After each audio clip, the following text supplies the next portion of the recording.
What's up and welcome back to Bardown Talking Hockey episode number. I don't even know what episode number it is.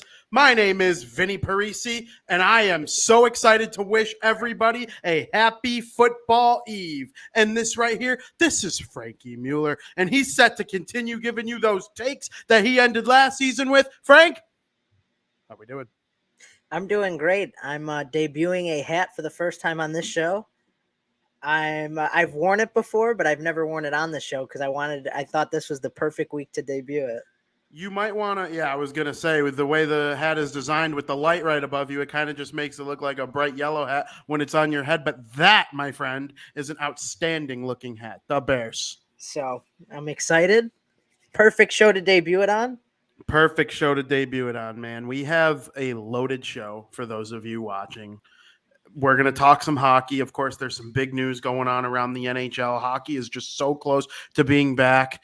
I believe we are 1 month and 4 days away. So we're in the 30s until hockey's back, which is always wonderful. As of next week, I would assume you start seeing like players around the league with their numbers on their back saying whatever number it is until, NHL returns. Like we're going to start seeing that.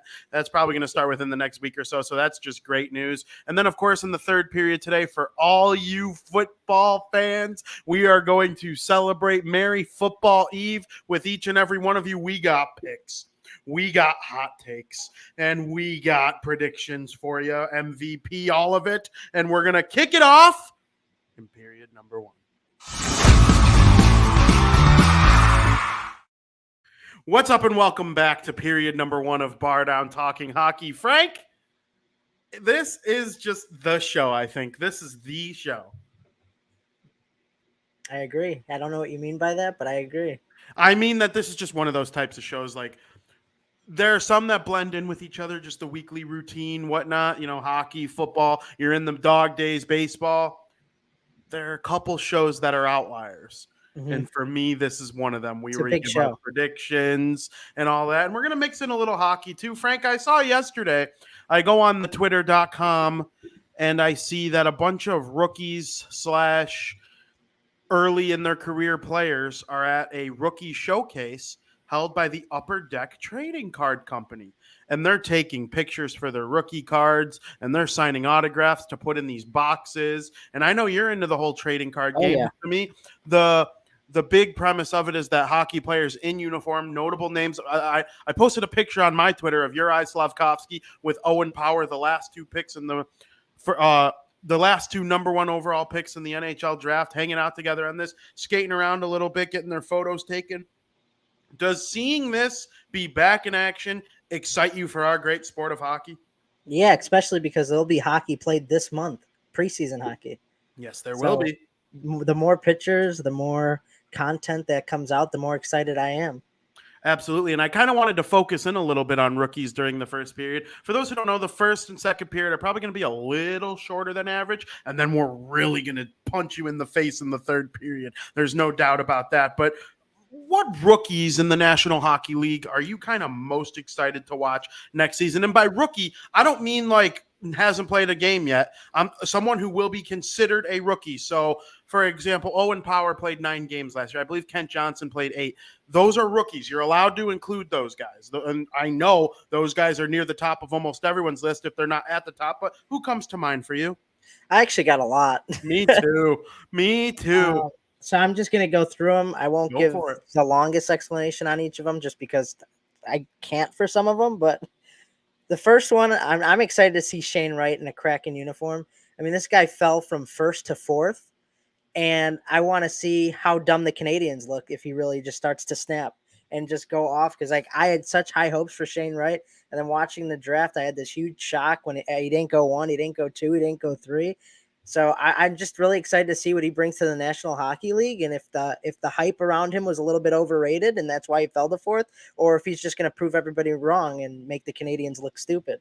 On the flip side, I'm excited to see Slafkovsky because he goes number 1, and I want to see what he brings to the Montreal Canadiens and all the new acquisitions the Canadians have with Kirby Dach, and I think adding Slafkovsky to that team. I forgot there was another big player who went to the Canadians.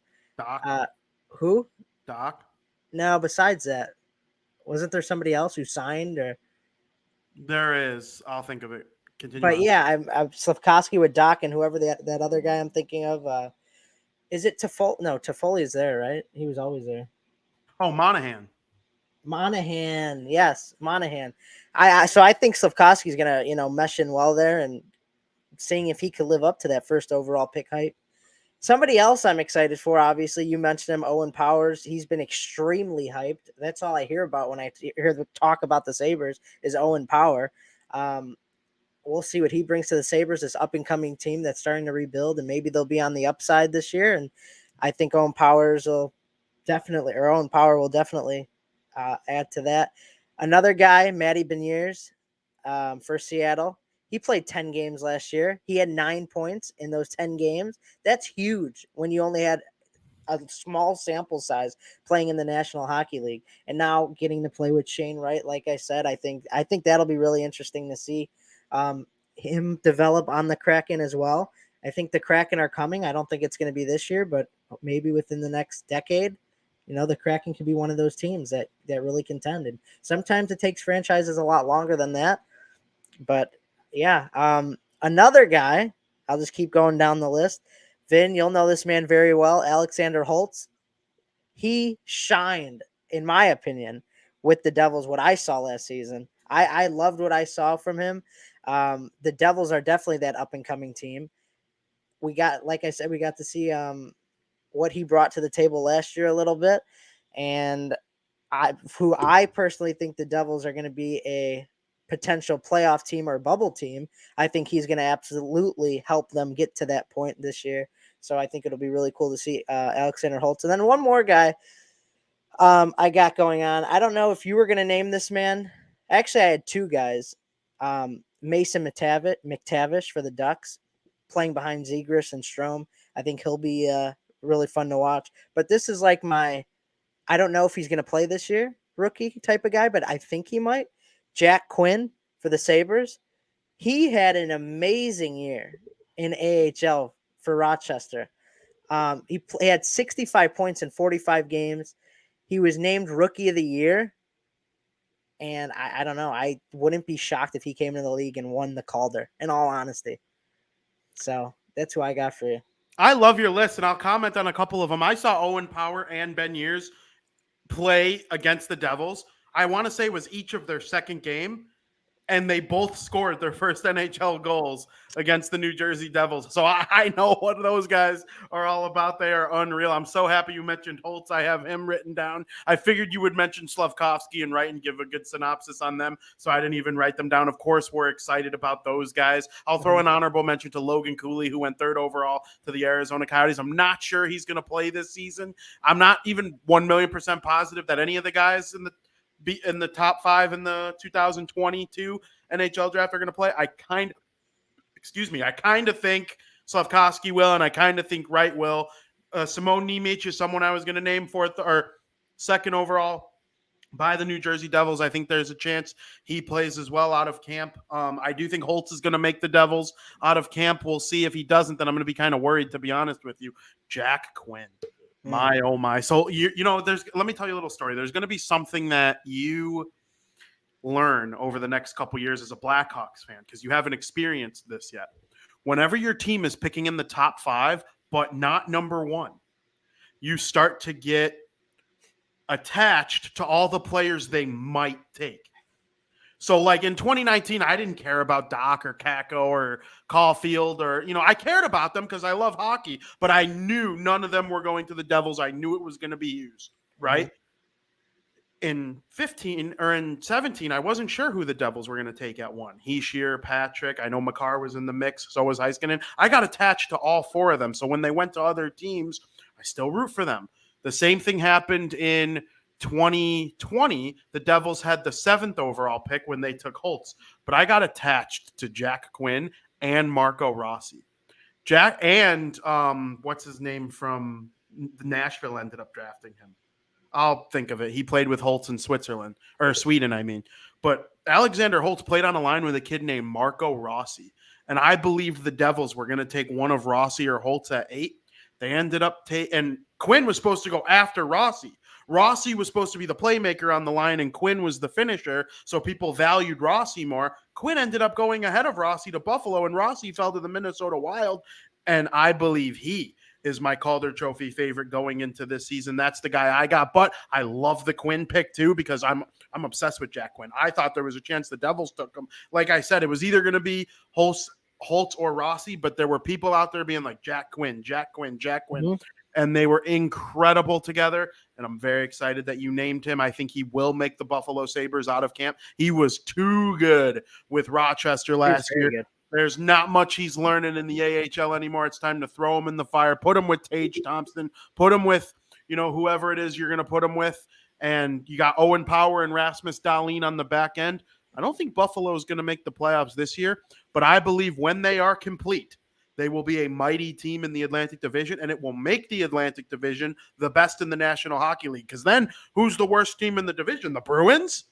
Well, the Bruins are never going to be straight trash when they have Bergeron, Marchand, Pasternak. They might be the worst team in the division and miss the playoffs by only 4 points.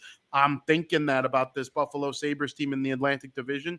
So I like the prospects that you named there, Frank. Yeah, there was a lot. There's a lot I'm excited for. I didn't say too much about McTavish, but yeah, he is Canada's captain for the World Juniors team. He was very fun to watch from the clips I saw. I mean, we've had a discussion about him that day or that first podcast after they won the World Juniors Canada. We talked about him, and I'm really excited to see what he brings to the Ducks. And I think playing behind Zegras and Strome, and I think they're going to be a really good team. Absolutely. The Anaheim Ducks have had the last 2 World Junior Championships MVP with Mason McTavish and Trevor Zegras the year before him. McTavish is awesome. It went Owen Power, Matt Beniers. Who went third overall? Was it McTavish to the Ducks? And then Luke Hughes to the Devils, and then Kent Johnson to the Blue Jackets. I believe all 5 of those players are going to be impactful players. I'm not saying all 5 of them are going to be superstars. I think Luke Hughes and Owen Power are going to be superstars. I believe Hughes would go 2 if the draft were redone, if not 1, based on what happened at Michigan last year. But all 5 of them are very sweet. Matt Beniers, he kind of reminds me of Heischer, a low-end first-line center or a high-end second-line center. So, man, if Shane Wright really hits for the Kraken and you're running Wright and Beniers, you're doing really well. But, yeah, I really like McTavish, too. I think the Anaheim Ducks are going to be solid using him. So, another thing that when it comes to mind is rookies is second-year players. They were rookies last year. And, of course, Owen Power and Kent Johnson, they don't count as that because it'll be their second season that they participate in slightly, but they are still considered rookies. I'm talking true sophomore NHL players. There's a bunch of them that are breakout candidates. And I wouldn't consider if a guy as a rookie had 100 points, his second year season being a breakout season. I'm talking a guy who might have had like 30, 40, 50 points last year. And you're like, oh, in year 2, they are ready to explode. Who might that be for Frank Muller? Does Trevor Zegras count? Absolutely. Okay, I think he's going to really have a great year. I think he's really gotten his feet wet in the NHL. This is technically his 3rd year, but his first rookie year, he didn't play that many games, but he played a full season last year. But I think this year he's ready to just blow the wheels off the wagon and just absolutely just go ham. I mean, he's on the cover of NHL 23. I mean, this man has got so much publicity. And we've seen his skills and how he handles the puck on the stick. And I think him and the Ducks are just ready to explode this year. Somebody else, Dawson Mercer, he played 82 games last year. He played the full season with the Devils. He's the only Devil. No COVID, nothing. And he had 42 points, which is very, very, very good. He had 17 goals, but I could see him honestly probably getting to 25 goals this year maybe, which would be huge because then I think if he gets 25 goals, ultimately the assist would increase as well with him. Like I said, and I can't stress it enough, I do think that the Devils may be a bubble team or playoff team this year, and Dawson Mercer would definitely be included in their success if they got there. If the Devils did make the playoffs, it's because Dawson Mercer had at least 60 points this year. I truly believe that. Matthew Boldy, another guy that comes to mind. I believe he's a true second-year player, would you say? Probably, yep. Right? Yep, he's a second-year player. Yep, he was a rookie. He got Calder votes last year. Yeah, he had 47 games played. He didn't play the full year, but, in 47 games, he had 39 points. And not only that, he had 6 playoff games too under his belt. So he's got a little playoff experience in him. And you don't know how that changes a rookie. When you have a rookie that gets to play in the postseason, even if it's for 6 games, I mean, that changes your whole mindset, especially going into the next year. So I think Matthew Boldy and the Minnesota Wild are definitely ready to make that next jump as well. And then the 2 chalk picks I got is Lucas Raymond, Moritz Seider. Obviously, Detroit's up and coming. They're going to be that good team. They're here. They might be this year. Between them and Ottawa, we had that debate. These guys were insane. 57 points for Raymond, 50 points for Seider.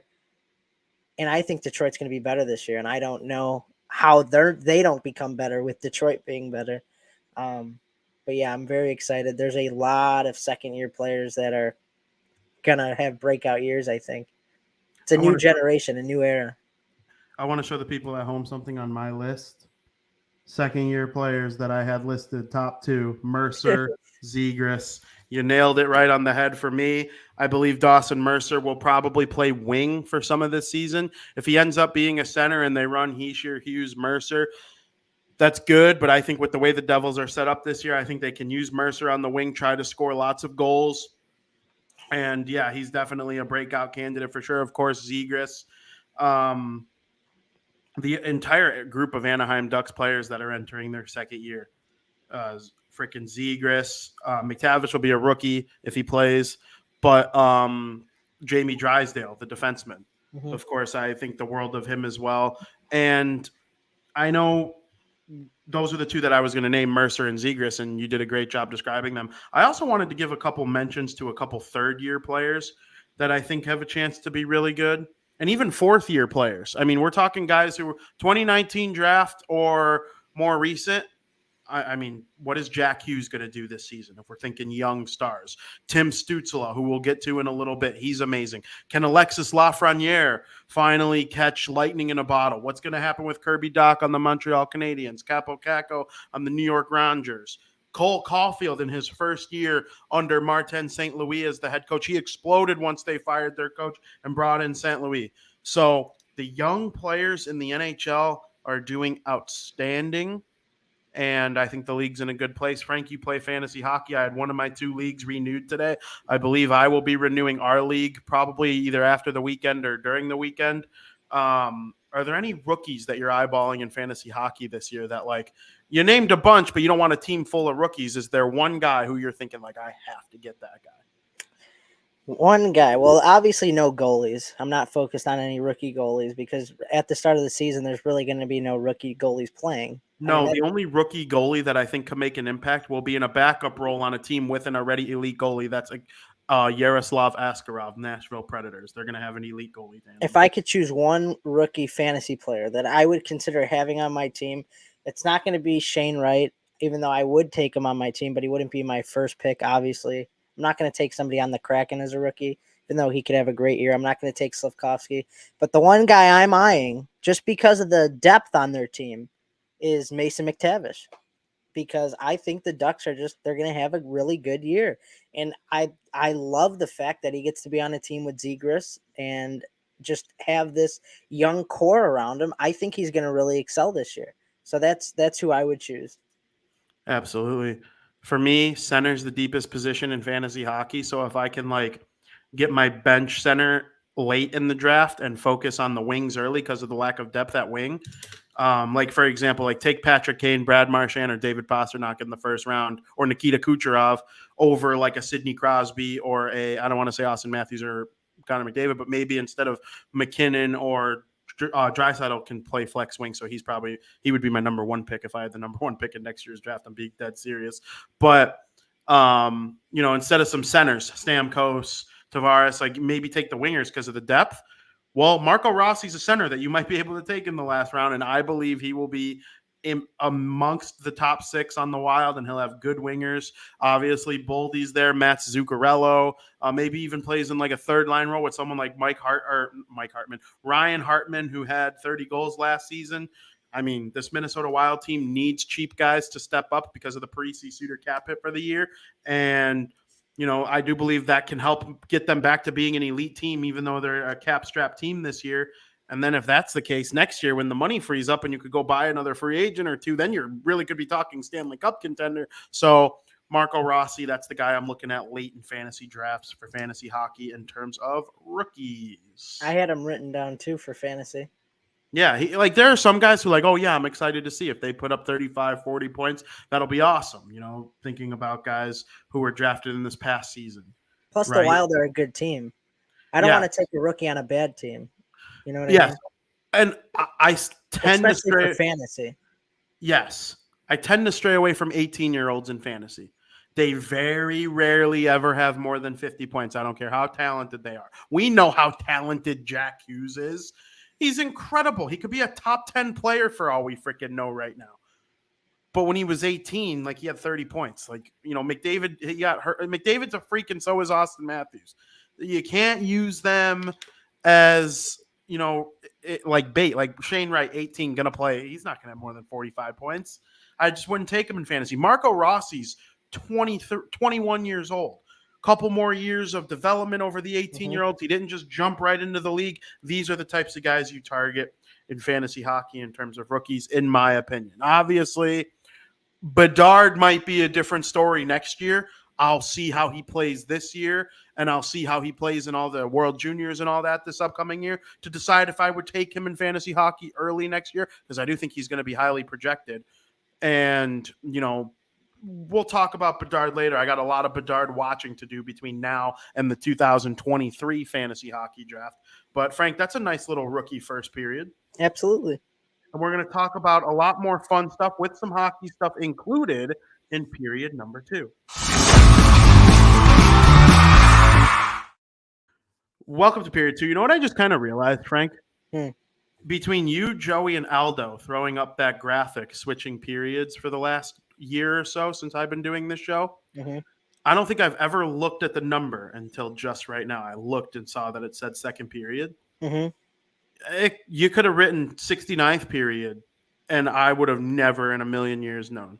That's crazy. I would have never known if someone threw up the wrong period number. Do you think it's ever happened without us realizing? Possibly, yeah.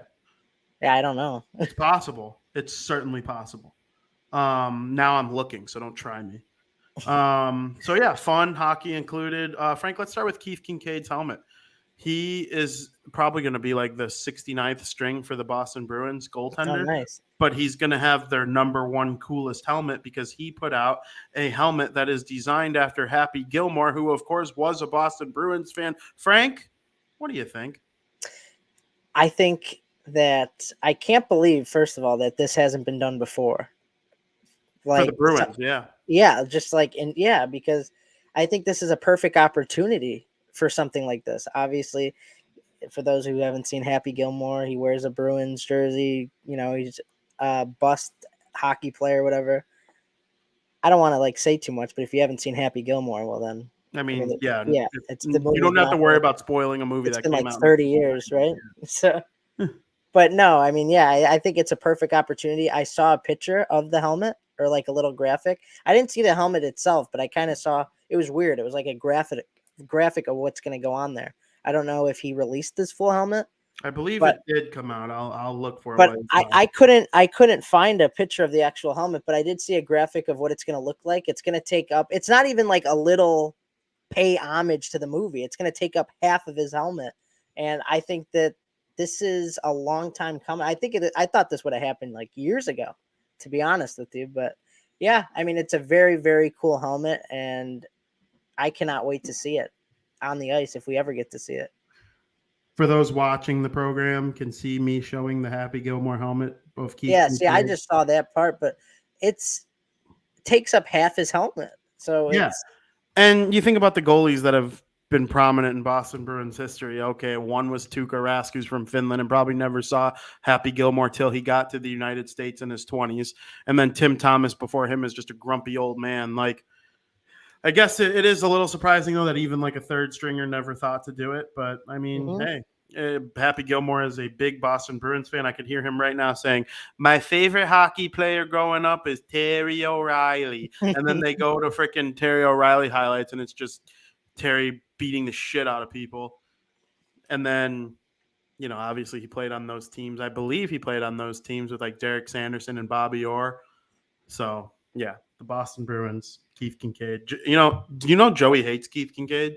Are you serious? Now he loves him, though. He saw the helmet? I'm sure he saw the helmet.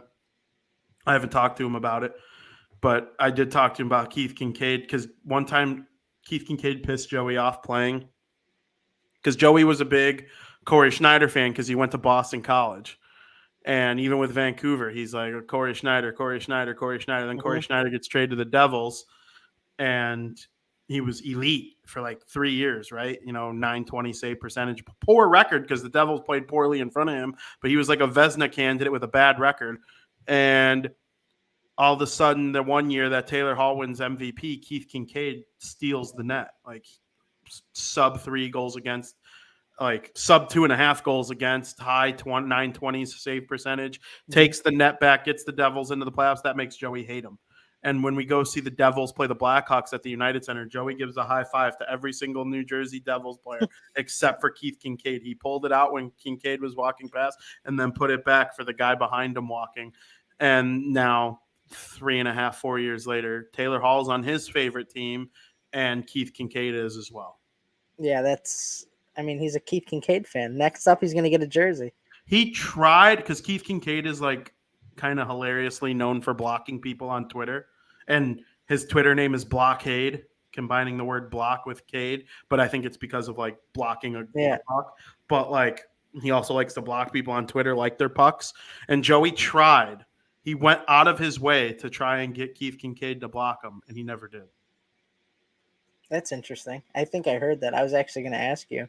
Didn't he try to get blocked once? Yeah, that's funny. So JT Miller, 7-year contract, Vancouver Canucks. He was the highest scoring player of any player that did not make the postseason last year, just edging out Patrick Kane. What do you think? Well, I think the contract stinks, to be honest with you. I mean, it's $8 million a year for 7 years. Now, remember what we said, 10 points per 1 million, right? Yeah, that fits, but this is a guy who's not just been in the league for 4 years. This is a guy who's a veteran in the National Hockey League, and he hasn't been consistent his whole career. And he has one 99-point season. I hate this. I said this about Tage Thompson last week, where people just have that 1 year, and it's like, oh, now we're just going to give you the big bucks. I especially hate it in this situation, too. And I know Canucks fans aren't very happy about the whole situation, but it stinks. I think he's worth, 7.7? Yeah, it's like almost $8 million. I think he's worth it for this year, next year, and the year after. 7 years is a long time. Like I said, even if 70-point guys make $7 million, they do. Mm-hmm. They just do. That's the inflation raises everything. 10 points per 1 million. Exactly, the salary cap and inflation of the American and Canadian dollar. 70-point players used to make $5 million. And, the 100-point guys would make $7 million. Mm-hmm. Like Zach Paries and Suter signed for less money. And they were like the best defenseman and the best forward to hit the free agent market in the last 10 years at the time. JT Miller had the 99-point year. They're almost like they paid him as if he's going to regress a little bit.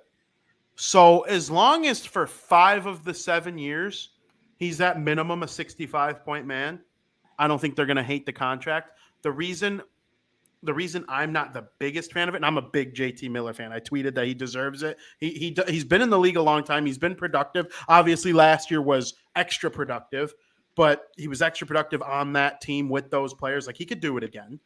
I'm not sure Vancouver's there, though.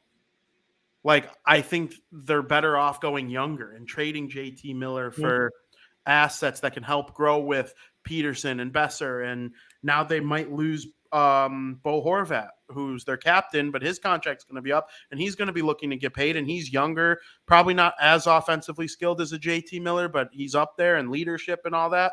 I don't know. I think it's a contract that's good for JT Miller. I'm not sure it's good for the Canucks. I'm not saying he's not worth $7.7 million. I can't get there. He had 99 points, and he probably will get up there again. Even if he's at in the mid 80s, he's being underpaid. I think he's perfectly paid if he's around the 70s.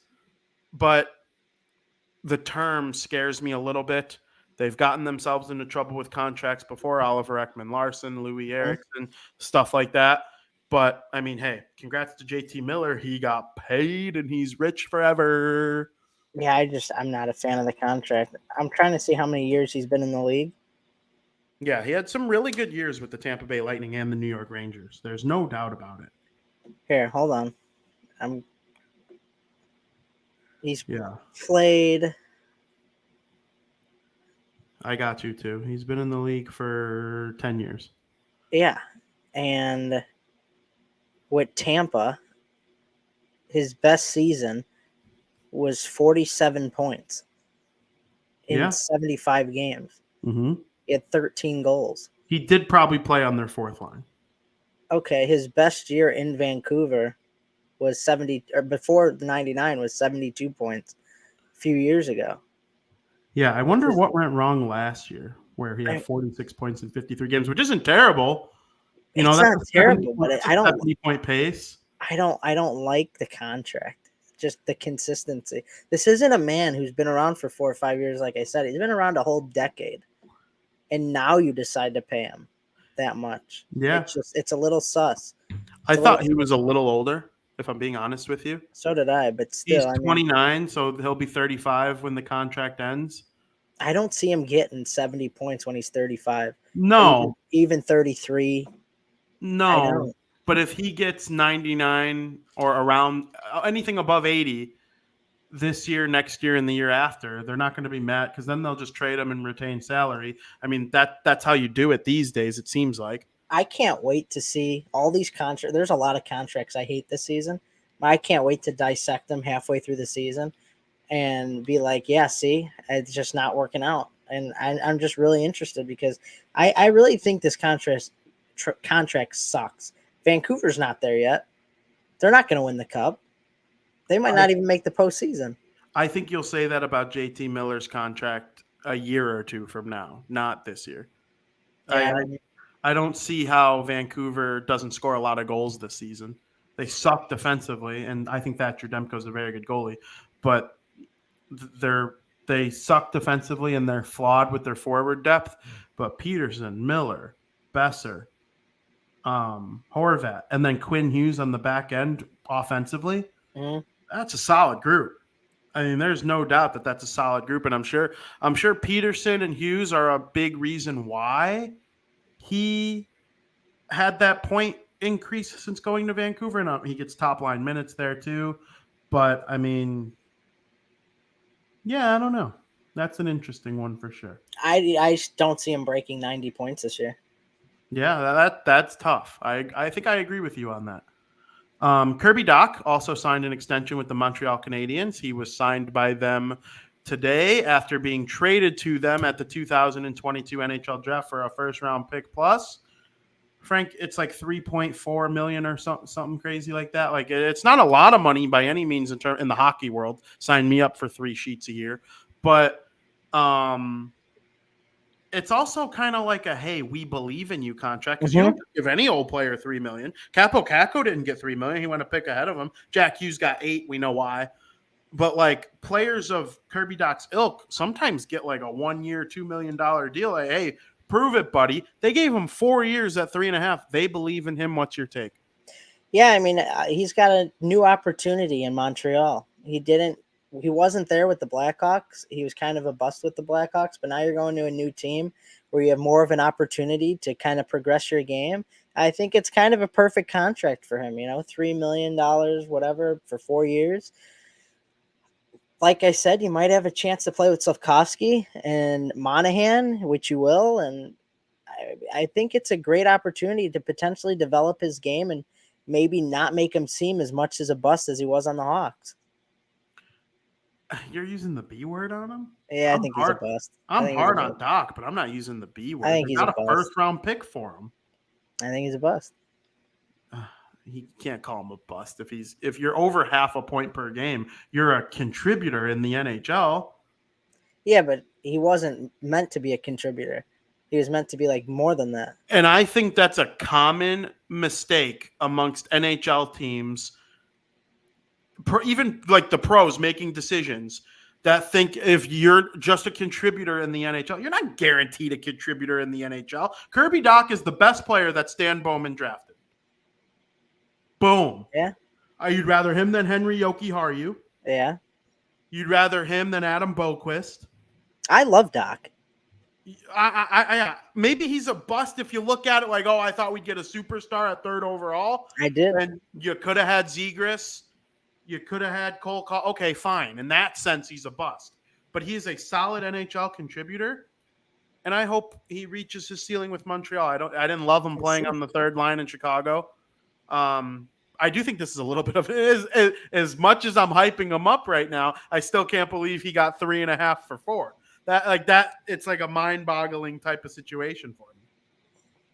I mean, the contract seems fair, right? You don't like the contract? I'm not. It's not that I don't like it, and I'm happy for Kirby Dach. He's rich now, but players like him who get 40, 50 points, they normally, especially when you're young and had all this hype, like you were the next Getzlaf, normally those guys get like a prove it deal. Like, hey, we'll give you $1 million. You'll still be a restricted free agent when the contract is up, so we're not worried about losing you. And, now I believe this will take him to UFA.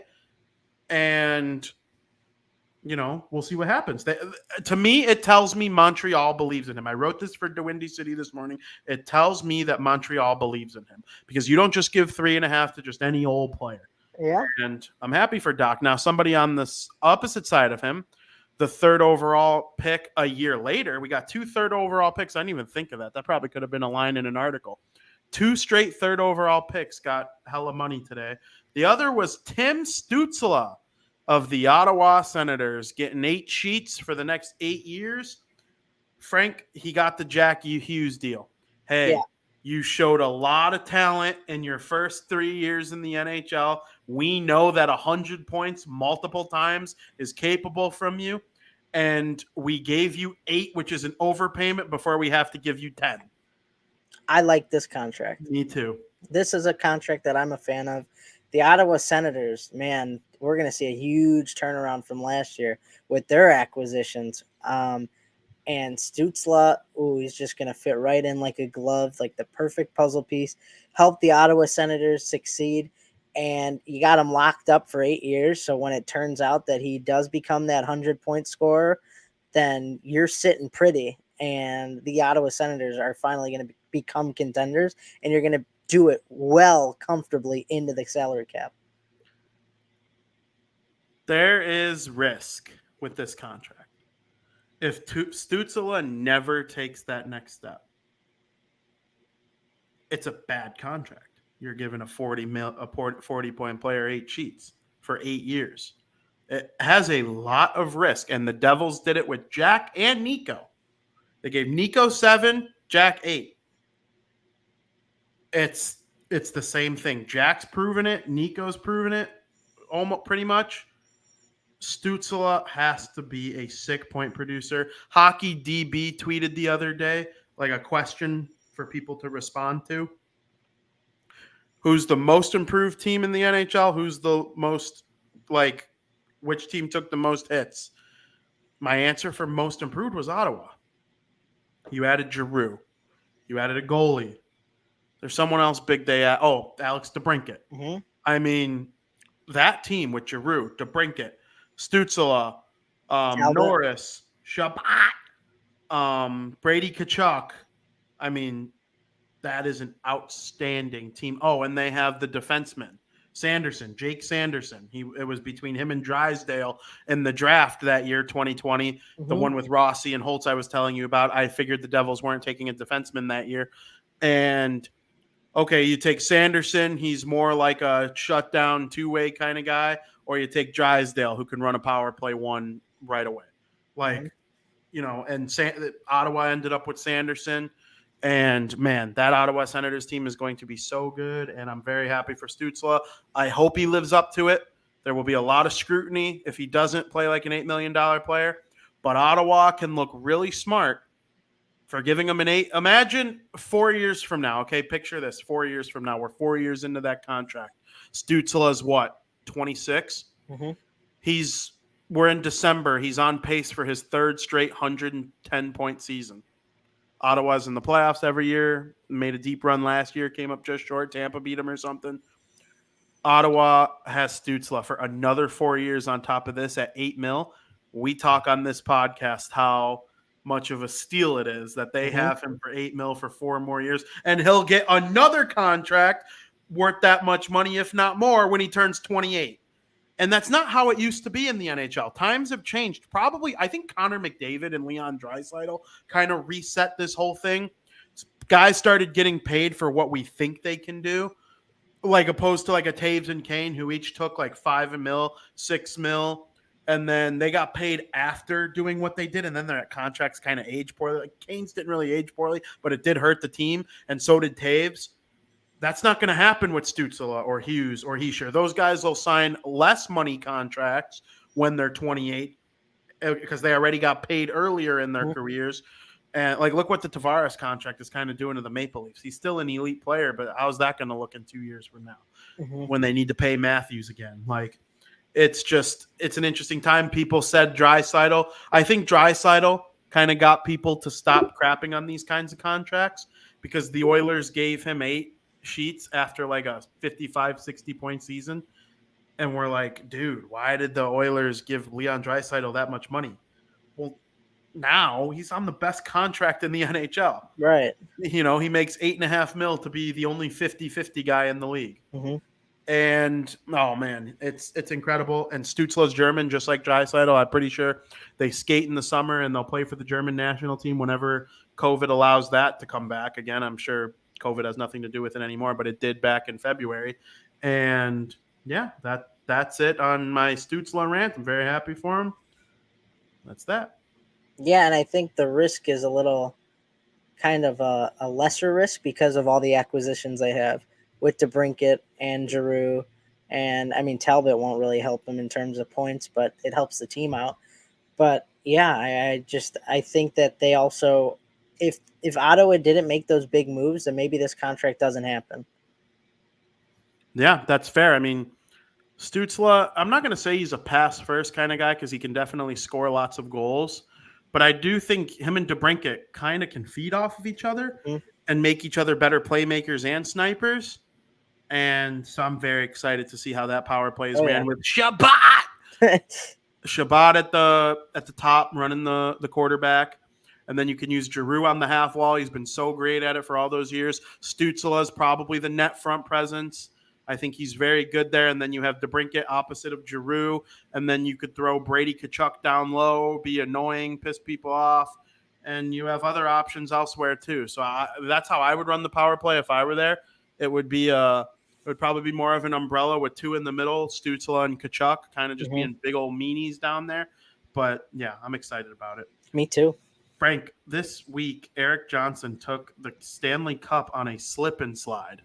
That's not noteworthy news in any way, shape, or form, but I thought it was damn cool. If I ever won the Stanley Cup as a player, I would want to include some waterworks with it and make it like a summer pool party or something. That just seems so fun to me. It was exciting. You could fill it with ice and put drinks in there. Yeah, man. Like, imagine pulling out a Coca-Cola. Like, hey, man, I got the Stanley Cup. I would love to eat a bowl of cereal out of the cup, too. I really would. What about some chili? Yeah. It's summertime. They get messy, though. Yeah, unless you take it up to freaking like Letterkenny, Canada or something. Or ice cream. Freezing. Ice cream. Now we're talking. Or have it as like a centerpiece and just put a whole bunch of fruits in there. Yeah, like edible arrangements. Yeah. Stanley Cup edition. Uh-huh. There you go. Yeah, it was cool to see. I mean, I like Eric Johnson. I know Jack Johnson is on the Chicago Blackhawks now. I think that means a trade will probably end up coming, but we'll see what happens there. But Eric Johnson, good player for a long time. Stanley Cup champion. He's just enjoying life right now. So yeah, absolutely. So Frank, that's it for hockey. What are you watching on TV besides football this weekend? I know we got Big Brother 24 getting spicy. We got a big brand new episode tonight. What do you think? Well, you want me to talk about Big Brother or some other stuff? Both. I'm excited for Big Brother. I think he's on pace to win the game. It's just this man doesn't lose anything, and that's gonna help his resume at the end of the game. Um, a show that ended yesterday that was really fun that we were watching it's called Claim to Fame. It's on your regular cable channels, and everybody in the house is related to a celebrity, right? But the people in the house don't know who everybody's related to. And each week you have to guess, like you vote somebody in to be the guesser, and you'd have to guess somebody's identity. If you're right, they leave. If you're wrong, you leave until there's one person left. And it ended yesterday. It was outstanding. There were huge, big name celebrity relatives on the show. Like If you who? want, like Dean Martin's granddaughter. Yeah. Hold on. Let me. Chuck Norris's somebody related to Chuck Norris. Um, oh, Zendaya's cousin. And there were some pretty. Three of the most famous people on Earth, or There, used to be on Earth. there were who else? Kiki Palmer's sister. I mean, there was a whole bunch of celebrity relatives on. Oh, Jason Aldean's cousin. Whoopi Goldberg's granddaughter. Where do they find these people? Whoopi Goldberg's granddaughter. I mean, They call Whoopi and be Whoopi.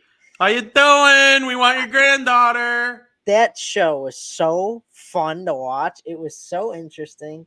And like you kind of like, and they give clues every week. They do competitions every week, and they give you clues as like who somebody may be. Sometimes they'll tell you like who people are. Like they'll be in like their diary room compared to Big Brother when they're talking, and they'll kind of like tell you who they are. Or sometimes you won't know for the whole season for some of these people, and you kind of got to like figure it out on your own. That was a lot of fun to watch. I really enjoyed that. I don't know if I've talked about this show too, but there's a show on, I believe, I don't know if it's every Monday or Sunday. It's called Snake in the Grass. There's 4 people. I think I explained it to you guys. And one's a snake trying to sabotage the competition. And by the end of the episode, you have to figure out who the snake is. It's kind of like games we've played where you got to like catch the liar, or like the one that's trying to, whatever. I like that. It's a really interesting show as well. They do 2 competitions, and if you win a competition, you get a clue to who the snake is. But if you don't, then you lose that clue. But obviously, the snake's trying to make you guys lose the competition, right? So this one episode we were watching, the snake, and nobody knows who the snake is, was in the boat, right? And they had to get back to land with like the key, and they're in the middle of the ocean. So the snake had to they didn't know what to do, so tried to sneakishly tip the boat and flip over the boat in the water. So then they're trying to swim back to shore before time's run out. It's a really good show. That's a fun show to watch too. But then just casually watching Thrones and Clone Wars as always, and obviously Big Brother. And I know D23 is happening September 9th, a couple days, which is going to be it's going to tell us a lot about the future of Marvel and Disney, and that's going to be a lot of fun because I've already heard stuff confirmed for the show, and we'll get trailers for Marvel Secret Invasion, which should be pretty cool. But yeah, I mean, there's a lot going on right now in TV and movies. That's really good. Do you think Michael's going to win Big Brother? Yeah. Why? Because every year at this time, or even earlier, I kind of get an idea of who's going to win. And usually I'm pretty right. If he doesn't get voted out, he's going to win the game because people are going to, respect his gameplay, that they weren't able to get this man out, and they know they need to get him out. And if they can't, and his social game has been pretty good. I mean, nobody's really wanted to target him before all the drama that's been happening this week. And he just keeps on winning competitions. There's really no one else in the house that I think has a chance to win. Besides, I guess Monty and stuff. Monty would have a good chance. Turner would have a good chance. But in my opinion, the person who gets out Michael is going to be the front runner to win. Unless it's like Terrence. If Terrence got out Michael, it's like you're not going to win because you didn't build up a big enough resume. Or Alyssa. But I don't know. If Monty took out Michael and made it to the final 2, I think he's guaranteed to win. I have a take. Is the second Michael doesn't win a veto, he's out. That's not a take. I mean, you don't win everything. You can't. Like, I know he's going to be able to play in every veto now because of how many people are left, but I just who in life wins everything? Like the Dodgers have lost a couple games. That's the greatest lineup I've ever seen, 1-9. Yeah, Like, you can't win everything. Nobody wins everything. You know, Tom Brady's won the Super Bowl 7 times. Now that's close to half of every Super Bowl since he came in the league. Not to brag, But he does have a backup in Brittany. Who's weak? Who's weak? But I mean, if it happens, don't forget now he plays in every veto going forward. I know, but I don't see him winning every single one. And that week he's gone. And then whoever takes him out is gone the next week. You think? Yes. Why? Because they were strong enough to take him out, and they're now the biggest threat. Who do you think the biggest threat is after Michael? Monty. Really? Without question. And then Turner. If I had to power rank, you're not going to agree with my power rankings at all. But and I'm not the Big Brother super fan. I know I'm a complete joke. I agree with them so Katie. Between you, Katie, G, I'm a complete joke when it comes to no. Big Brother. Let's hear it because I agree with you. It's Michael, Monty, Turner, and then this is where I think we start to disagree. Terrence,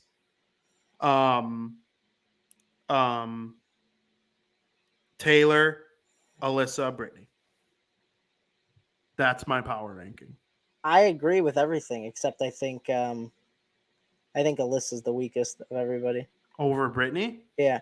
But I agree with Terrence being dude. I think Klingbot or whatever the fuck it was called her a fucking.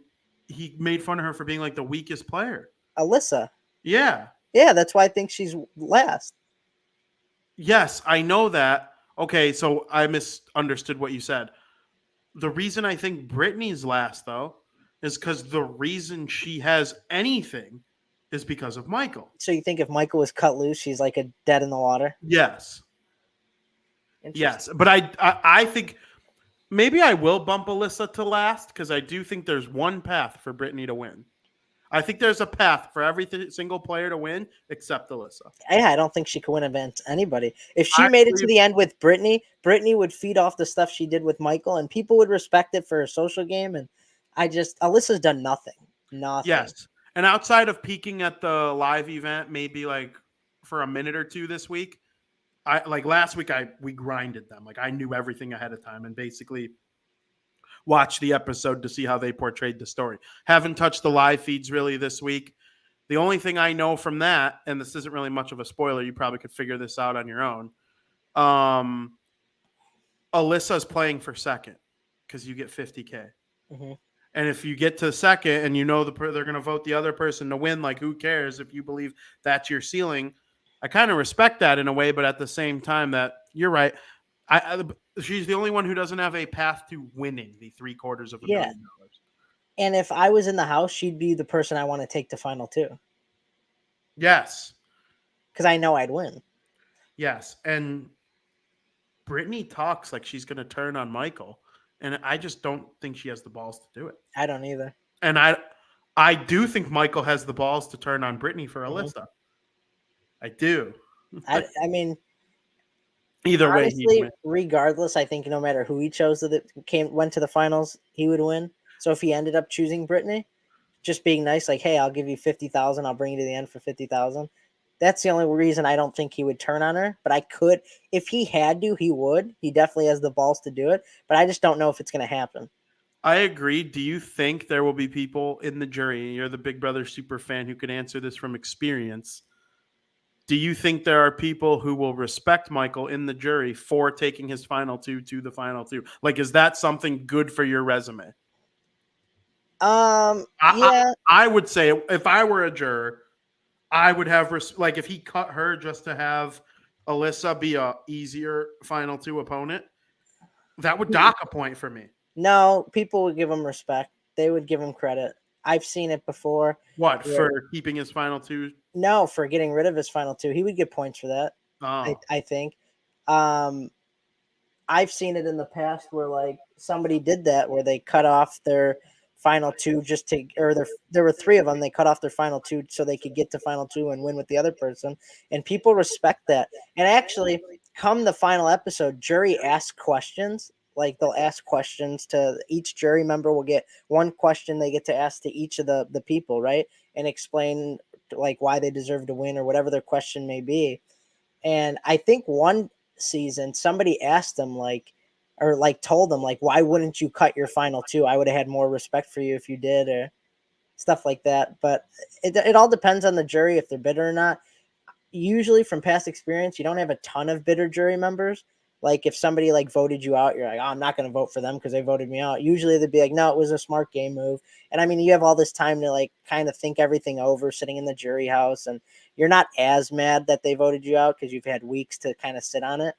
But no, I think that they would, I think they respect it either way, to be honest with you. If you cut them or bring them to the end, I think that you would get the same amount of points in this situation with Michael. Very interesting. So, very interesting. No, I'll take in Big Brother 24 going on. Keep up with the conversation. You like games, you like drama. I honestly think sports fans with Big Brother would be like a reality TV show for them. I do, because it's competitive. It takes brains. Yeah, I like Big Brother a lot. It takes social skills, which there's an element of having a good social skill to being an elite professional athlete, in my opinion. Yeah.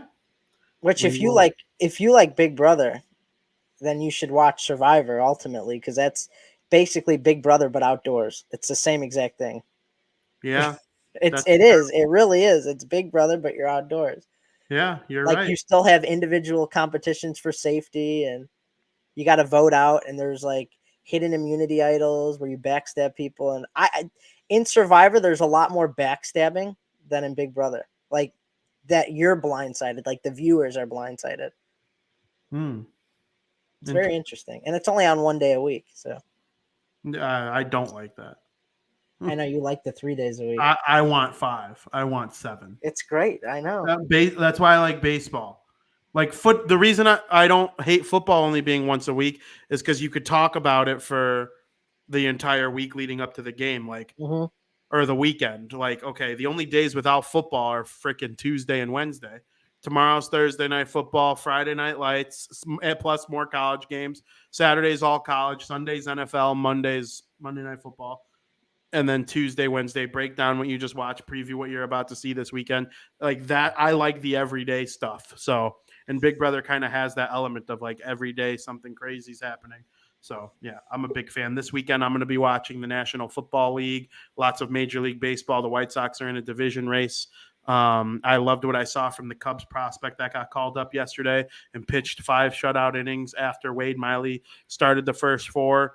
My guy Nick Madrigal gave the Cubs the lead for good, and then, I just thought it was an interesting game. I love what I'm seeing in the National League East between the Atlanta Braves and the New York Mets. So make sure you tune into Crosstown Crosstalk tomorrow at 2 p.m. to hear my coverage on all things going on with Major League Baseball. I touched on how I'm going to watch copious amounts of NFL football and college football this weekend, and we are going to get to our big NFL period right now, period number 3.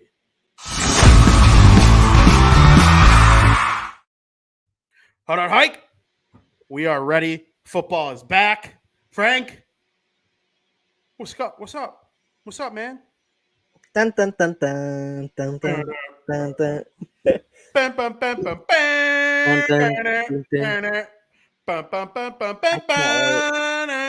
I can't wait. Neighbors probably think I'm a freak. I can't wait. I'm so excited, Frank.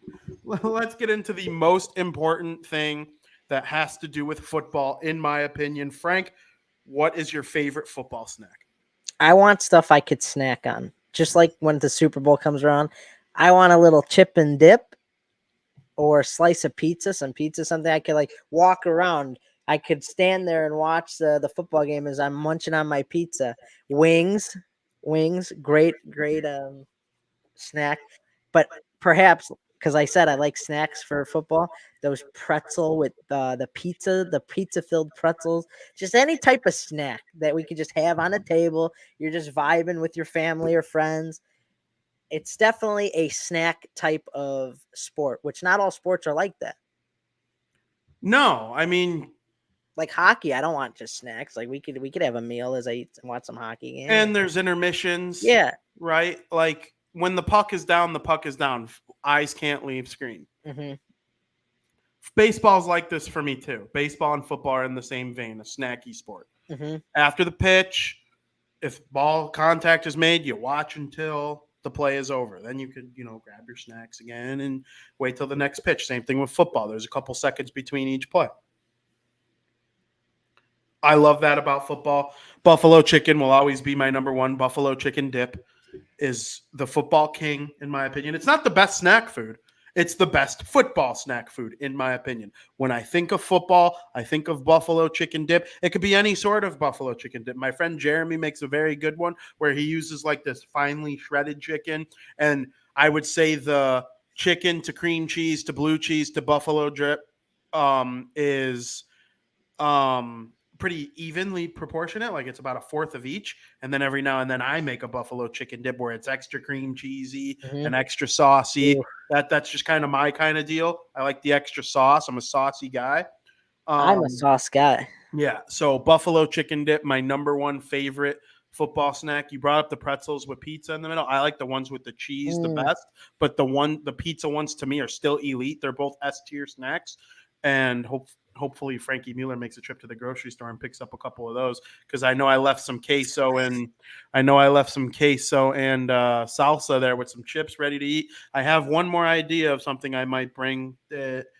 Stay tuned, and then Sunday I'm sure we'll go ham as well. But Frank, what's your ideal Sunday setup? Like, what does a great Sunday look like for Frankie Muller in terms of football?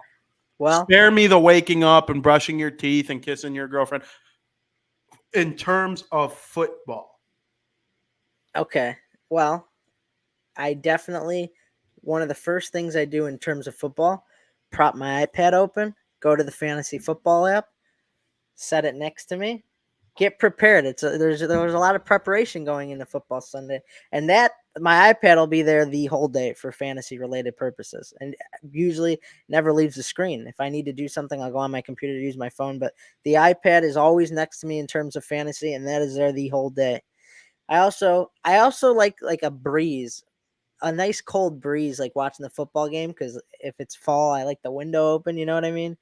I just want to sit there from 12 to 3, and right when the 12 o'clock games start or ends, the 3 o'clock games start.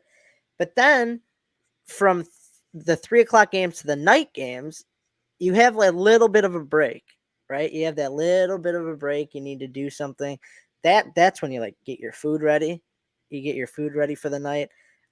You take a shower if you need to take a shower, if you haven't taken a shower yet. I mean, that's your time to do basically anything you want, because once 7 o'clock comes around, it's like football is dedicated, or Sunday's dedicated to football. So from the morning till at night, it's all football related. But definitely I get my spot in front of the TV. I have my iPad related to fantasy, and that's really it in terms of football related stuff. Oh, man, you described a great day. When I get ready, you got the 3 TVs. One's got Red Zone. The other 2 have your 2 favorite current going games. You might flip back and forth on one of them. The Bears are always on one. Got the computer.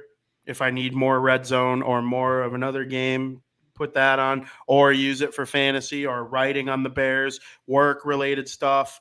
I mean, the computer's always open on Sundays. Got the blogs. Got, note-taking for podcasting. Fantasy, of course, and then all just snacks galore. That's my perfect Sunday setup. As much football in front of me as I could possibly take. Every now and then the Devils will have a game on a Sunday where I have to have that on too. And then, during the baseball season, playoffs will obviously take some rain at night as well. I mean, you know me, I'm watching the World Series every second of it. But, outside of a couple other sporting events, baseball and football, or baseball and hockey related, I'm for the most part just locked in on Sunday. The other sports know what Sunday's for. Most of them hardly play on Sunday at all. Even Big Brother's impacted by the NFL, I saw. And that's just football. It's a religion. It's a holiday. It's the once a week thing. And with baseball you could kind of coast, right? Like all season long, I'm watching the White Sox on my own. Maybe we talk about it once or twice a week. Absolutely. But like, for the most part, it's just like me, myself, and I. With football, Tom Brady does something sick. I'm texting Skyler, texting you. I'm talking about it with Katie. Whatever's going on, the football takes over. It's number 3 on my list, but it's so close. Like they're 1 and 3 on my list of like favorite things in general. Like I love football that much, and I'm happy that this show and Crosstown Crosstalk also get to talk about football basically whenever I want. So it's like, I have a football podcast, but I don't, and it's good times. So I'm just so excited for this NFL season. Thanksgiving made better by football. Most of the time, there's some sort of football on Christmas. New Year's Day is obviously, big for college football. It's college football and the Winter Classic for me on New Year's Day. And this is where it starts, Frank. Tomorrow's, or I guess you could say week 0 was with Northwestern and Nebraska. That's like the start, all of this with our fantasy football drafts. Oh, yeah. In February when we're getting ready for the Super Bowl. I'm not sure what we're going to do for the Super Bowl this year. I'm sure it'll be related with one another somehow together. But, I mean, we'll look back and be like, where did it all start? Yeah. It was right around this time with this show, the drafts we did, Guillotine League. Shout out Joe Mandel, John Santucci. All you guys were big fans. Dylan, you're in the league. Joe, the Henley family, I'm in their fantasy football draft. We're in our family league as well. Like, I'm just so excited for football. All of it comes together, and I'm very excited. It's all together. I love it. I'm that's my excited. ideal Sunday setup. Yep. I mean, you described it perfectly better than I did, and I can't wait. Absolutely. So, Frank, let's get into the bitching and screaming at each other. I'm a little nervous. I'm ready to fight you. I'm ready to fight off everyone. I'm like, I know you didn't watch all of Game of Thrones yet, but there's this scene later in the year. I'm not going to tell you what it's called. Spoilers. Or anything. There's no spoiler. There's a scene where someone takes on a whole army by themselves. And like you see the GIF on Twitter all the time. I'm ready to take on the whole army by myself. There's no spoilers. Shut up. I try to give you football spoilers. You don't listen to me. I'm telling you what's going to happen right here, right now. Let's start off. I didn't write it in the order I want to go. Okay. I actually am going to skip the thing I have next, and we are going to go right into it. We're going to go with the NFC. We're going to go through each division, and you're going to tell me who you think is going to win that division, and then we will name our 3 wild card teams. Are you ready? I'm ready. NFC, you said? Ready? NFC first? NFC, and we will start with the NFC West between the Los Angeles Rams, San Francisco 49ers, Seattle Seahawks, and Arizona Cardinals. Who do you have winning the division this year? I'm glad you went with this first because we're going to disagree here. I have the Arizona Cardinals winning the division. Nice. I love what they did this offseason. They don't have DeAndre Hopkins till later in the season, which will hurt them, but I don't think they'll need him early on in the season. Marquise Brown, I think he'll be great for the Cardinals. Cardinals were pretty good. I like Kyler Murray. Cardinals were pretty good last year. I do think that the Rams are going to have a Super Bowl hangover, which plays into this because then I definitely don't see the Seahawks taking it. And who was the 49ers? I just don't see with Trey Lance quarterbacking. I don't think that it's his time to win the division yet. With taking all those things into consideration, I think it's the Cardinals division to win this year. I like the pick. Disagreeing is going to happen, but I love a bold pick. And I'm not giving away too much, but I think both of us who we pick for each division, there might be one where you disagree, that you don't have that team making the playoffs at all, 1 or 2. But, like, your pick is I have them making the playoffs, like the Cardinals. So Skylar puts in the chat that he has the Rams for the West, and I agree. They are my prediction for the NFC West Championship.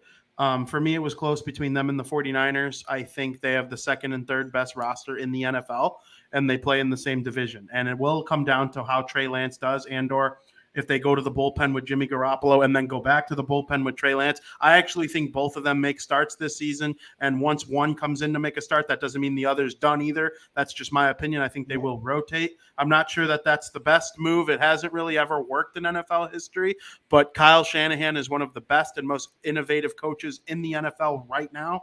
And I like what they're doing, but I ultimately went with the Rams. They got better. They added a dynamic receiver in Allen Robinson, who had a bad year on a Bears team that didn't throw to him at all. And it seemed like there was a disconnect between him and Matt Nagy, and they didn't target him. And I think when he goes to a team and is legitimately their second best receiver, I mean, Cooper Kupp is all world. And I think he makes a difference. I think the world of Matthew Stafford. He was an elite quarterback on a bad team. He goes to a great team. They win the Super Bowl in year one. And yeah, I think very highly of the Los Angeles Rams. Aaron Donald, Leonard Floyd, great defense all around. Obviously, they have a playmaker like, now I'm drawing a blank on his name. Used to play for the Jacksonville Jaguars and has a loud mouth. Oh, I can't think of his name. Anyway, Jalen Ramsey. Jalen Ramsey is who I was thinking of. Just an outstanding team. I like them from top to bottom. They get good protection. And yeah, so we have a little bit of a disagreement here. Frankie's got the Arizona Cardinals. I have the Los Angeles Rams. Frank, who do you have for the NFC South between the Tampa Bay Buccaneers, Atlanta Falcons, New Orleans Saints, or Carolina Panthers? This division is so weak in my opinion, except for the Bucs. So I have the Tampa Bay Buccaneers winning this division. Tom Brady coming back.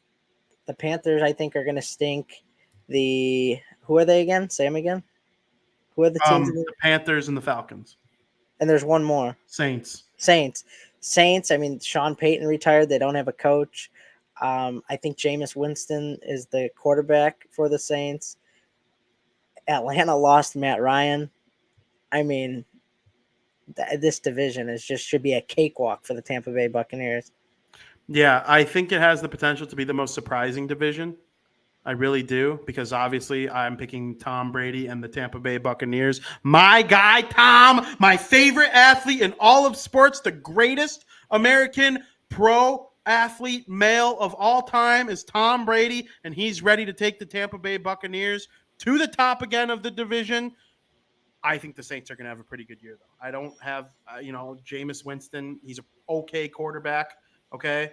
And, I think the Saints are a well-run organization. They're kind of like the Ravens or the Steelers, where they're always kind of just there playing well. And, and if Baker Mayfield is okay, I think the Panthers will be better than people give them credit for, because they do have McCaffrey, and they're going to score points if those guys. Yeah, but he never stays healthy. No, I know. And that's a big if, too big of ifs for me. That's why I don't even have them making the playoffs. But, if I did believe they could, I would consider putting them. I really would. And, Darnold bust, but a good backup, right, if Baker falters. So, I mean, they have two okay quarterbacks and slightly below average quarterbacks. But, we'll see what happens there. But, yes, I think it is the division of the Tampa Bay Buccaneers. Very excited for it. Frank, this is where I know a fight is incoming. We have the NFC North. The division includes our Chicago Bears, the Detroit Lions, Minnesota Vikings, and Green Bay Packers. Well, I got the Green Bay Packers winning the NFC North. It's Aaron Rodgers at the end of the day. I don't care if he doesn't have Devontae Adams anymore. I mean, it's still Aaron Rodgers. And the Bears are going to stink. The Lions are going to stink. The Vikings, yeah, they're going to have a good year, but I don't think they're going to be able to overcome Aaron Rodgers and the Green Bay Packers. At the end of the day, he'll do what he has to do to win the division, and it'll just be another year with the Packers on top. The Lions are not going to stink. They're going to be okay. Every single one of their losses last year was by one score or less. You flip half of those and you have an okay record. I like their coach. The team's getting better. They have a good tight end. The kid they drafted from Michigan's really good. Jared Goff, I think he stinks, but he has talent. Like, he has enough talent to make a throw if he needs to. The Lions will be the third place team. I think the Chicago Bears suck. I think they're going to get killed by San Francisco this weekend. I I have no faith in them whatsoever this season. I have faith in their skill players and that we'll see a developmental year from them and be confident in them going into next year. But in terms of wins and losses, no. Obviously, Aaron Rodgers is one of the greatest professional quarterbacks who ever walked this planet Earth.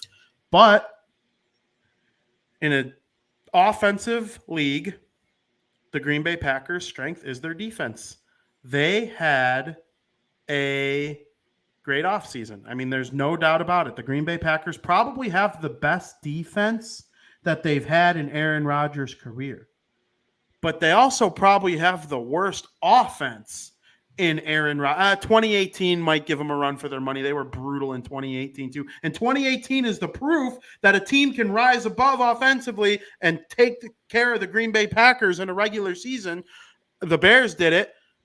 I'm taking the Minnesota Vikings to win this division. Kirk Cousins is a very mid quarterback, 13th through 16th, however you want to rank him. He's not bad by any means. He doesn't win big Monday Night Football games. He's not going to win a big playoff game, but neither do the Green Bay Packers and Aaron Rodgers, who's the back-to-back MVP. Lazard is Green Bay's number one wide receiver. They draft no skill position in the first round ever.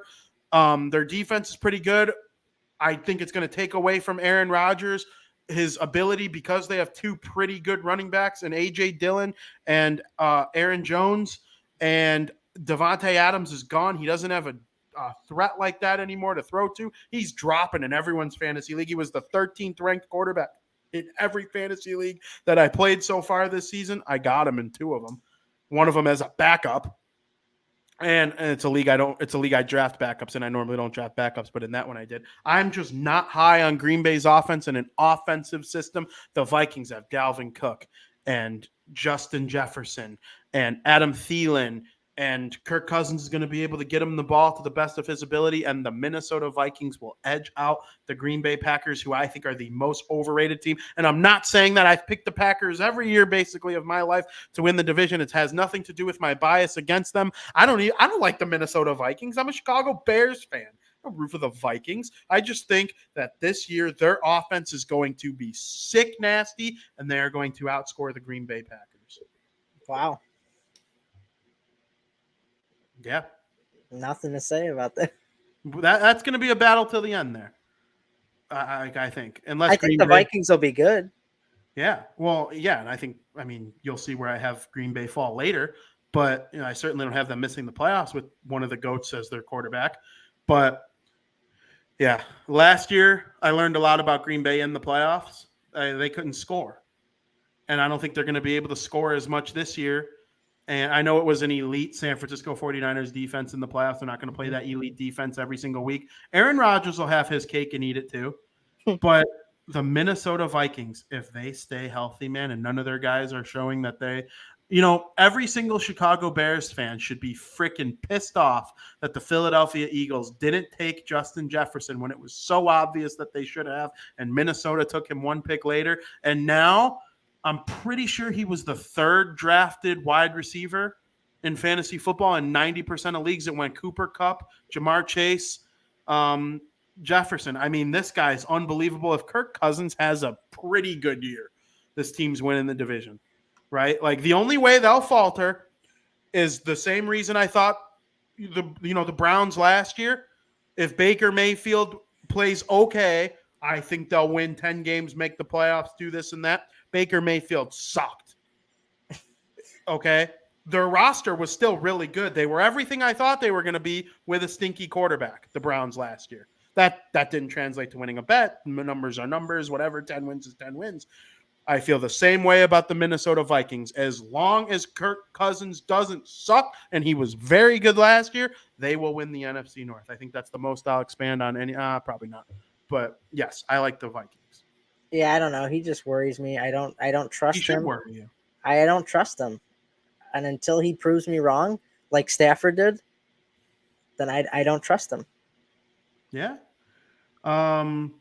Speaking of Stafford, the NFC East has absolutely nothing to do with him. The New York Giants, Dallas Cowboys, Washington Commanders, and Philadelphia Eagles. Frank, this is the NFC least for a reason. It's one of the few divisions where every team to win it is plus. What do you think? According to FanDuel, they're Yeah, not a sponsor, but I was watching the Pat McAfee show earlier. I think there's potential for some surprises, honestly, in this division. I'm not super confident with my pick, but ultimately I'm gonna, as long as Prescott and Elliott stay healthy, I think it's the Cowboys division to win. But I would not be shocked if a team like the Eagles won it. I think the Eagles are going to be a lot better this year. I ultimately think this is, out of all of these divisions, this is the one that's up for grabs the most, because I don't know. I really think it could really go to any team except probably the Giants. But if the Commanders made a step up and vied for that first spot, I wouldn't be shocked that much as I would the Giants. But yeah, I am going to go with the Cowboys on this one. All right. So if you're picking the Cowboys with your locked in answer, I understand what you're saying about it being more of a crapshoot than the rest of the divisions in your brain. But we, on our final answer, we disagree on 3 of the 4 NFC divisions. Wow. I think New York Football Giants suck. They're going to be a top 5 worst team, have a really good draft pick next year. Probably going to consider one of quarterbacks from either Alabama or Stroud from Ohio State, or what's his name, Chase Young from Alabama. Like one of those guys will probably be a New York Football Giant, is just my prediction. They're going to be one of the worst teams in the league. The Commanders have Carson Wentz, who will make them a little bit better, but also, like, do I see him elevating them above the rest in the division? No, he couldn't even elevate the Indianapolis Colts to beat the Jaguars in Week 18 last year, and I absolutely thought they were going to and sneak into the playoffs, and they didn't. I don't think the Titans are going to be as good, so that'll help the Colts, but we'll get to that later. I am going to pick the Philadelphia Eagles. They are my pick to win the division. I think Dak Prescott's the best quarterback in the division, but that's not saying much. I've always had Dak as a little bit of an overrated quarterback. He's never in my top 10. I get screamed for it every single year, and I don't care. He keeps proving me right, so I'm going to keep my opinion the same and not just listen to the pundits nationally who think they can control my brain. They don't. I control my brain. Dak Prescott is a very mid-level quarterback. I think Jalen Hurts is probably also a mid-level quarterback, but I also think he has pretty good potential. And Dak obviously is a good player. He has good potential too. But this year, I think it's the Eagles. I like the way that team played last year, and I think they sneak in this year. But I do think that all 3 wildcard teams and potentially a team that misses the playoffs will have a better record than the Eagles, but they will host a playoff game as a division winner. Very interesting. Yeah, we had disagreed on 3 of the 4 divisions in the NFC, but I think the wild card is going to make up for it. Yes, because we'll probably have teams. Frank, you can name your 3 wildcard teams from the NFC now. My 3 wild cards from the NFC are the Los Angeles Rams, the Minnesota Vikings, and the Philadelphia Eagles. So your 3 division winners are my 3 wild cards. Yeah. We have one. We each have a team that each other doesn't have in the playoffs. Really? Yeah, you don't have the Eagles and... No, I have the Eagles in the wild card. Oh, you do? It's the Rams, Vikings, and Eagles for me in the wild card. I'm trying to see where we have a difference. So who are your 7 playoff teams? Cowboys. That's the one. That's the one we have different. Okay. I don't have the Cowboys. Okay. My 3 wild card teams are the San Francisco 49ers, who I think will have the second best record in the NFC, but they will be a 5 seed because they're second in their division. Like they'll play a road playoff game against a good team because they're a wild card team. It sucks. That division's a freaking beast. And then as the 6th seed, I have the Green Bay Packers. And as the 7th seed, I have the Arizona Cardinals. So 3 of the 4 teams in the NFC West are going to the playoffs for me. What do you think? So we're very similar. Cowboys. What team do I have that you don't? The 49ers. The 49ers, yeah. I think they're going to stink. I don't trust Trey Lance's first year quarterbacking. If it doesn't work out, you got Jimmy G. But, man, I still have a sour taste in my mouth from last year. I didn't think the 49ers would be that good. And I just, especially now you're putting Trey Lance in that quarterback 1 role. I don't see it happening. I really don't. I think the Eagles are going to be a lot better. I think the Eagles may be better than the 49ers, actually. That's probably why I got them in a wild card position. And at the end of the day, the Cowboys are just going to be the Cowboys, I think. And it's hard to see them missing the playoffs. You have an interesting brain, my friend. You have a very, like, your 49ers, they're the Rams before they got Stafford, or the Broncos before they got Wills, like an elite top tier roster. Like, they have everything they need. They have Deebo Samuel. Yeah, they got Kittle. They got a good tight end. They got one of the best tight ends. They have is it Nick? They have Nick Bosa. Wait, which one's on the Cardinals? And no, it's Nick. Nick is on the 49ers. I didn't mean to say Cardinals. I meant the to say 49ers. I'm pretty sure. I meant to say Chargers. Yeah. Okay, and Joey's on the Chargers. Joey Bosa's on the Chargers. Yeah. They are both top 5 edge rushers in the National Football League. In order to be elite in the NFL, in my opinion, you need a great quarterback, or a quarterback that doesn't turn the ball over. The most important positions are the quarterback, the edge rusher, a left tackle, and then I would go wide receiver at 4.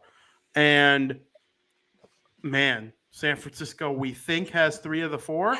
We'll see about Trey Lance. He was the 3rd overall pick for a reason, and they kept Jimmy G for a reason. They proved they can get deep in the playoffs with Jimmy G at minimum. So if Trey Lance is a step above, you would think they can win a Super Bowl. I think the Rams are slightly too much for them in the regular season. They could beat them in the playoffs, but in the regular season, I think the Rams are slightly too much. I think the 5 seed will have the 2nd best record. I just don't trust rookie quarterbacks. That's fair. I mean, look at Trevor Lawrence. Yeah. Yeah, I get it. Is he technically I don't know how the NFL works with backup quarterbacks. Like, I don't think Lance is technically a rookie. But he hasn't started. Yeah, it's his first year as a starter. Yeah. And so I know what you mean. I'm trying to think of a first-year starter that went off. Lamar Jackson was a first-year starter that went off. I believe he won MVP. That's another interesting division to me, but we'll get there. Yeah, it's very few and far between. Russell Wilson won the job over Matt Hasselbeck, or no, it wasn't Matt Hasselbeck. It was whoever came after Matt Hasselbeck. Anyway, it's an interesting conference. I think the NFC is considerably weaker than the AFC. But to recap, Frankie's playoff teams are Rams, Buccaneers, Vikings, Eagles, Cowboys, Packers, Cardinals. Not in that order. Just named them all. Mm-hmm. My playoff teams are Rams, Buccaneers, Vikings, Eagles, 49ers, Packers, Cardinals. We only disagree on one. Yeah. It's a big one, though, that we disagree on. It is a big one. I'm watching earlier today, and this guy comes on the Pat McAfee show. He ranks the 49ers as the 3rd best team in the NFL. Wow. Yeah, it went Bills. I don't buy it. It went Bills, Rams, 49ers. I don't buy it. It should be interesting. Hell yeah. We got a 49er battle for the 2nd year in a row. Yeah. Let's go. I'm excited, though. I'm excited. Me too. Switching over to the AFC, Frank, let's start with the Mad division. No, we're going to wait for that division. We'll get there. Where do you see it going in the AFC East between the Buffalo Bills, New England Patriots, Miami Dolphins, and New York Jets? Well, we're going to agree on here. Yeah, I mean, you pick this team or you don't watch football. I'm going with the New York Jets. I think they're going to have a big. No, I'm kidding. Good one. Good one. I'm going to go with the Buffalo Bills. I think the Bills are the best team in the National Football League. They just have maybe the best quarterback right now in the NFL. They have maybe one of the deepest rosters in the NFL. I mean, it's just they do everything right. I mean, I love their defense. I love their offense. I love their special teams. Josh Allen's a nut. I love him. He's amazing. And I don't see how the Bills lose this division. It is really, really weak.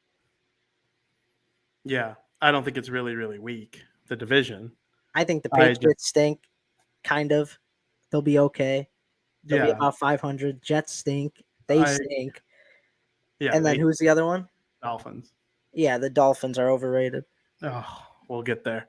I got the Bills winning it easily, and it's not. I think the division's okay. It doesn't. I don't have it stinking, but I don't have it as like a great division either. I think there's the Bills, and then I think the Dolphins and Patriots will compete for the playoffs. I think one will make it, and one will come up just short. But they'll be good based on their personnel and what they have going for them. But yeah, it's the Bills for me. I think they're the best team in the AFC. I think they'll have the best record, and they'll be the team with the bye. I agree. Yes, and so for my list, for those keeping track, that means for me, both of my 1 seeds are playing each other tomorrow night on Thursday Night Football. Yeah. Which we'll get to that game in a minute. We'll preview that. And I have a thought about it that is interesting to me and everybody else. But yeah, I'm so excited for it. But yes, the Buffalo Bills are my number 1 seed. Frank, who do you have winning the AFC West between the Kansas City Chiefs, Los Angeles Chargers, Denver Broncos, and Las Vegas Raiders? This division is like one of probably the best divisions in the NFL. But ultimately, it's going to be the Chiefs. Patrick Mahomes is going to take his division. I think so. Obviously, the Chargers will be much improved. The Raiders are much improved. And the Broncos are improved. But at the end of the day, Patrick Mahomes is just he's like the master, and he'll move the puzzle pieces the way he wants to, and he's going to come out on top in this division. We guess. Agree. The Kansas City Chiefs are, in my opinion, they're still the team. Like, I know I have the Bills ahead of them, but they lost to the freaking Chiefs again. Like, the Chiefs are whatever team Tom Brady's playing for until further notice. I know they lost to the Bengals last year in the postseason.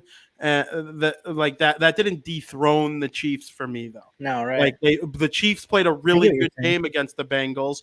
And I always say 90% of football games end with whether or not the team with the ball last scores or is stopped. Right. That determines 90% of football games. It is one of the closest leagues in the world. Even when the best team plays the worst team, the best teams just manage to either score or make a stop when it's the crunch time. Skylar says going bold and taking the Chargers to edge it out. I like that pick. I think there's 3 teams in the division competing for the top, and I believe all 4 could make the playoffs. I do believe all 4 could make the playoffs. I'm going to have one of them edged out because of the fact that they have to play each other all season long, and that's very difficult. But yes, I think the Chiefs take it. Frank, this to me is actually the most interesting division because although I think the AFC West is better, I think there is room for every single team in the NFC North to be elite, and I think there's room for all 4 of them to be trash. You mean AFC? AFC, yes. I meant AFC. Like, every team in the NFC or AFC West is going to be good, right? I have no questions about that. I would put all my money on all of them being above 500. The AFC North has intrigue on who's going to win it more for me, because I could literally see all 4 teams being over 500 and all 4 teams being under 500. One of them has a quarterback issue that I think will ultimately keep them under 500. But if he came back and balled and they stayed afloat till he came back, he's a scumbag of a human being. But it is what it is football-wise. And, I'm talking about Deshaun Watson and the Cleveland Browns going up against the Pittsburgh Steelers, Baltimore Ravens, and Cincinnati Bengals. No. I thought the AFC North. The Texans are in the AFC North? No, they're in the AFC South. Oh. Watson's on the Browns now. Oh, that's right. I got the Cleveland Browns, Cincinnati Bengals, Baltimore Ravens, and Pittsburgh Steelers. On most betting sites, the Baltimore Ravens are the favorite. and the defending Super Bowl runner-ups are in the division as well. The Pittsburgh Steelers are probably the third or fourth best team in the NFL over the last 20 years, and the Cleveland Browns are one of the worst teams in the NFL over the last 20 years, but they have a really good roster with a quarterback who's suspended for 11 games because he's a shitbag human being, but it's a tough division to pick the winner, in my opinion. I got the Cincinnati Bengals coming back with Joe Burrow doing his things.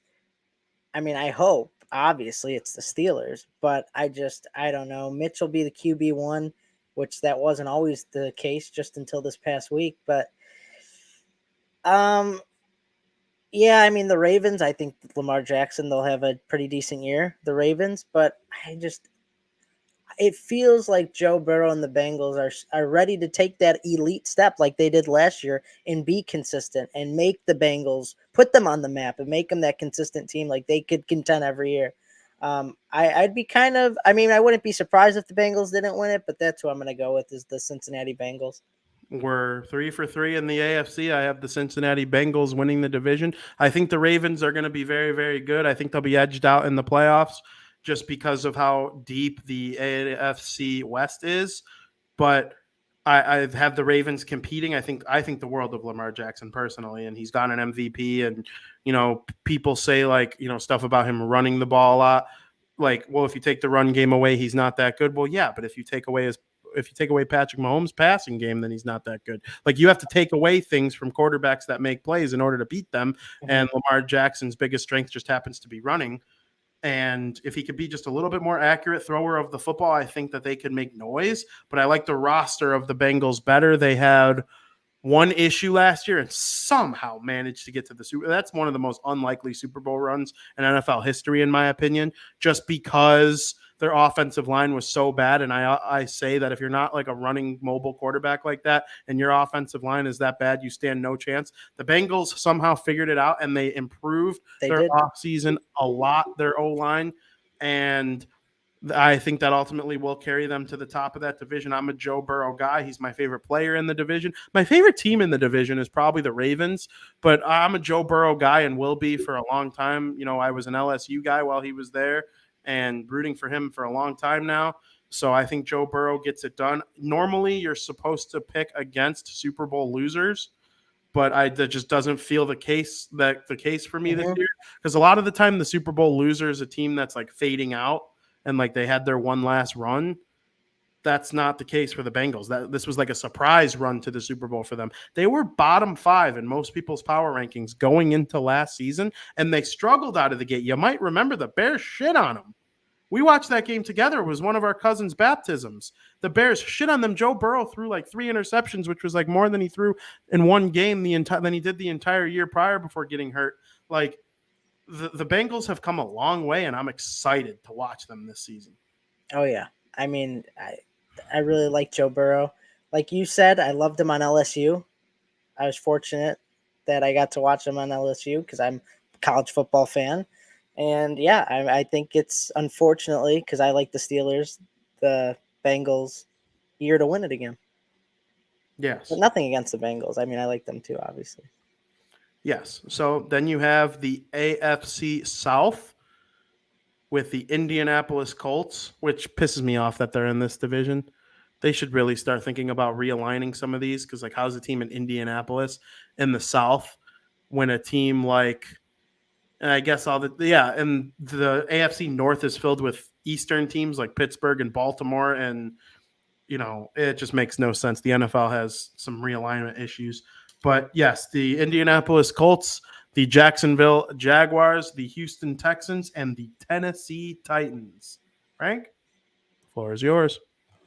I am going with the Indianapolis Colts, which Jonathan Taylor is an absolute stud.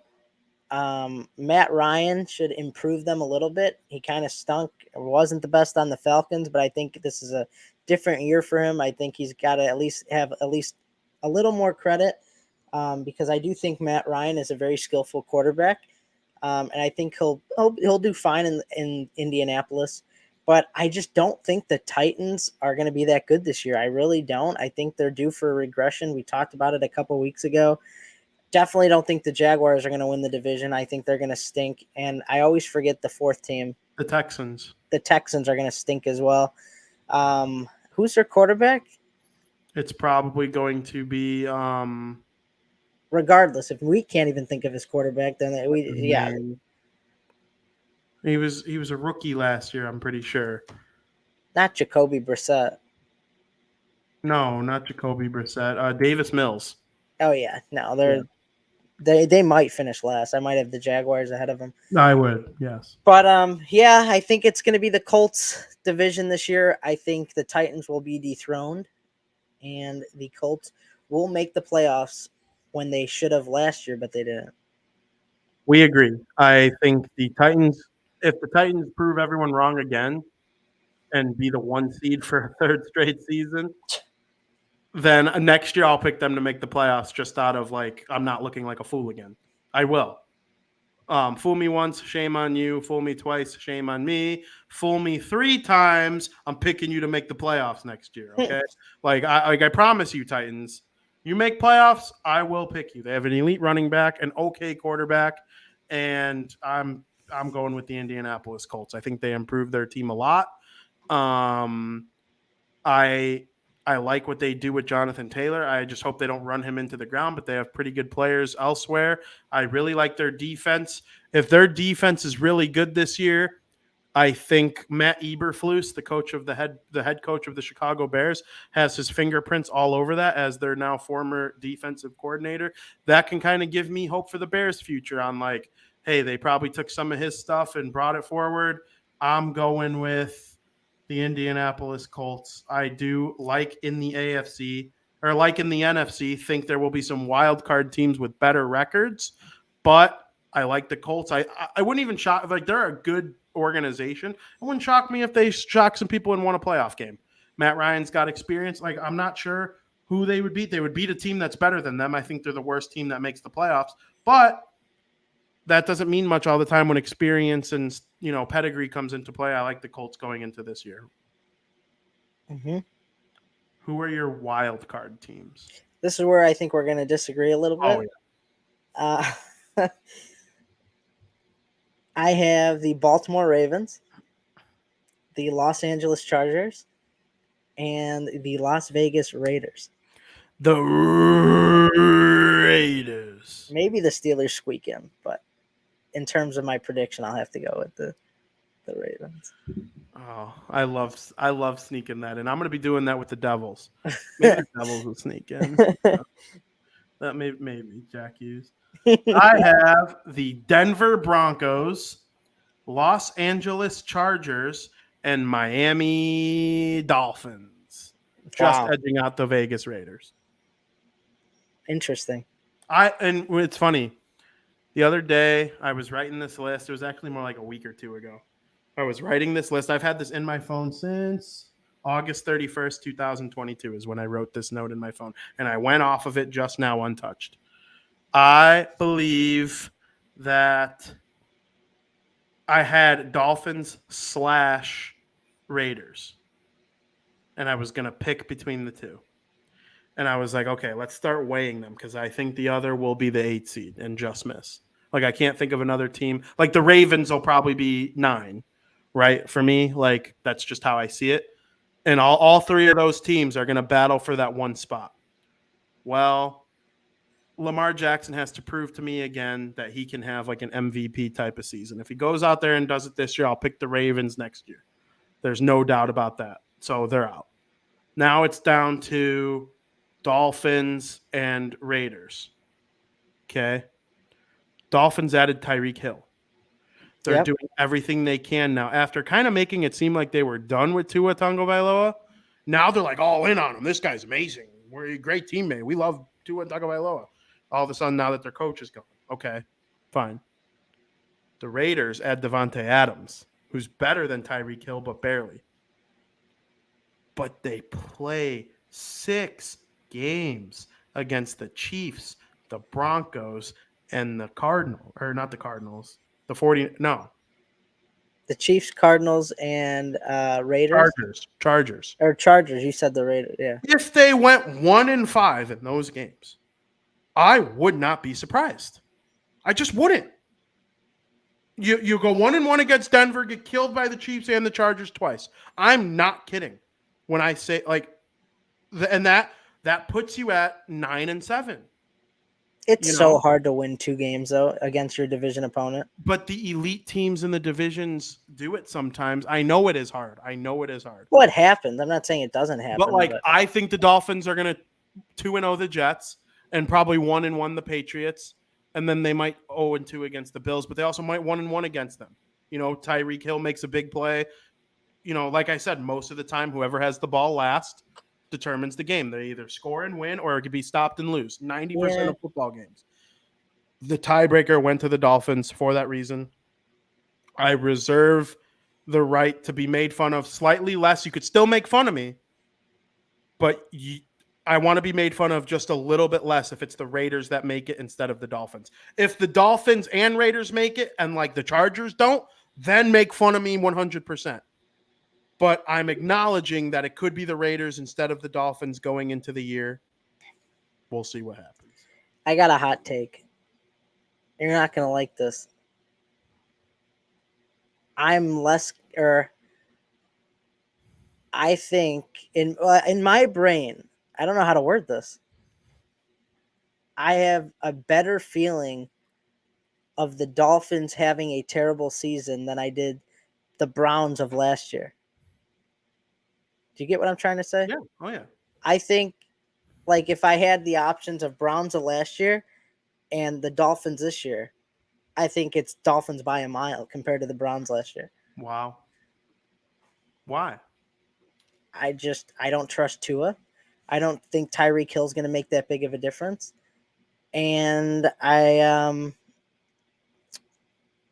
what division are they in? I'm so bad with football divisions. It's probably the worst I am with any sport. They're in the East with the Patriots and Jets and Bills. I think the Patriots, they've owned the Patriots lately, but I think Bill Belichick they even owned the Patriots in the Tom era. I know, but I think Bill Belichick's had it. I think he's going to come out swinging with Mac Jones. I just don't. I really don't. I don't know. And they're in the division with the Colts, you said? No, the Bills, Patriots, and and the Bills. I mean, I don't see them beating the Bills. I'm not going to back down on the Bills. They'll beat the Jets, but I don't know the rest of their schedule. They were good last year. Yeah, but they weren't great. But they improved. I don't see them honestly getting even 8 wins. Wow. All right. See. That's our biggest disagreement. The reason I think it, like I said, they were an okay team last year. They made upgrades, and I see the Patriots, and I'm a Tom guy. When Tom retires, the Patriots will go back to being my second favorite team behind the Bears. They'll be my favorite AFC team. They're still my favorite AFC team. But if they played the Buccaneers in the Super Bowl, I would root for the Buccaneers if Tom was healthy. Once Tom retires, it'll go back to being the Patriots and the Bears like it was before. Because I love Tom that much, I'll root for his former team that he goes to the Hall of Fame with forever. But I see them right now as a poor man's version of the Green Bay Packers. They're going to have a great defense. It's an offensive man's league. And Mac Jones isn't Aaron Rodgers. So I have the Green Bay Packers making the playoffs and the Patriots not. But I think the Patriots are a poor version of the Packers. They're not going to be able to score that much.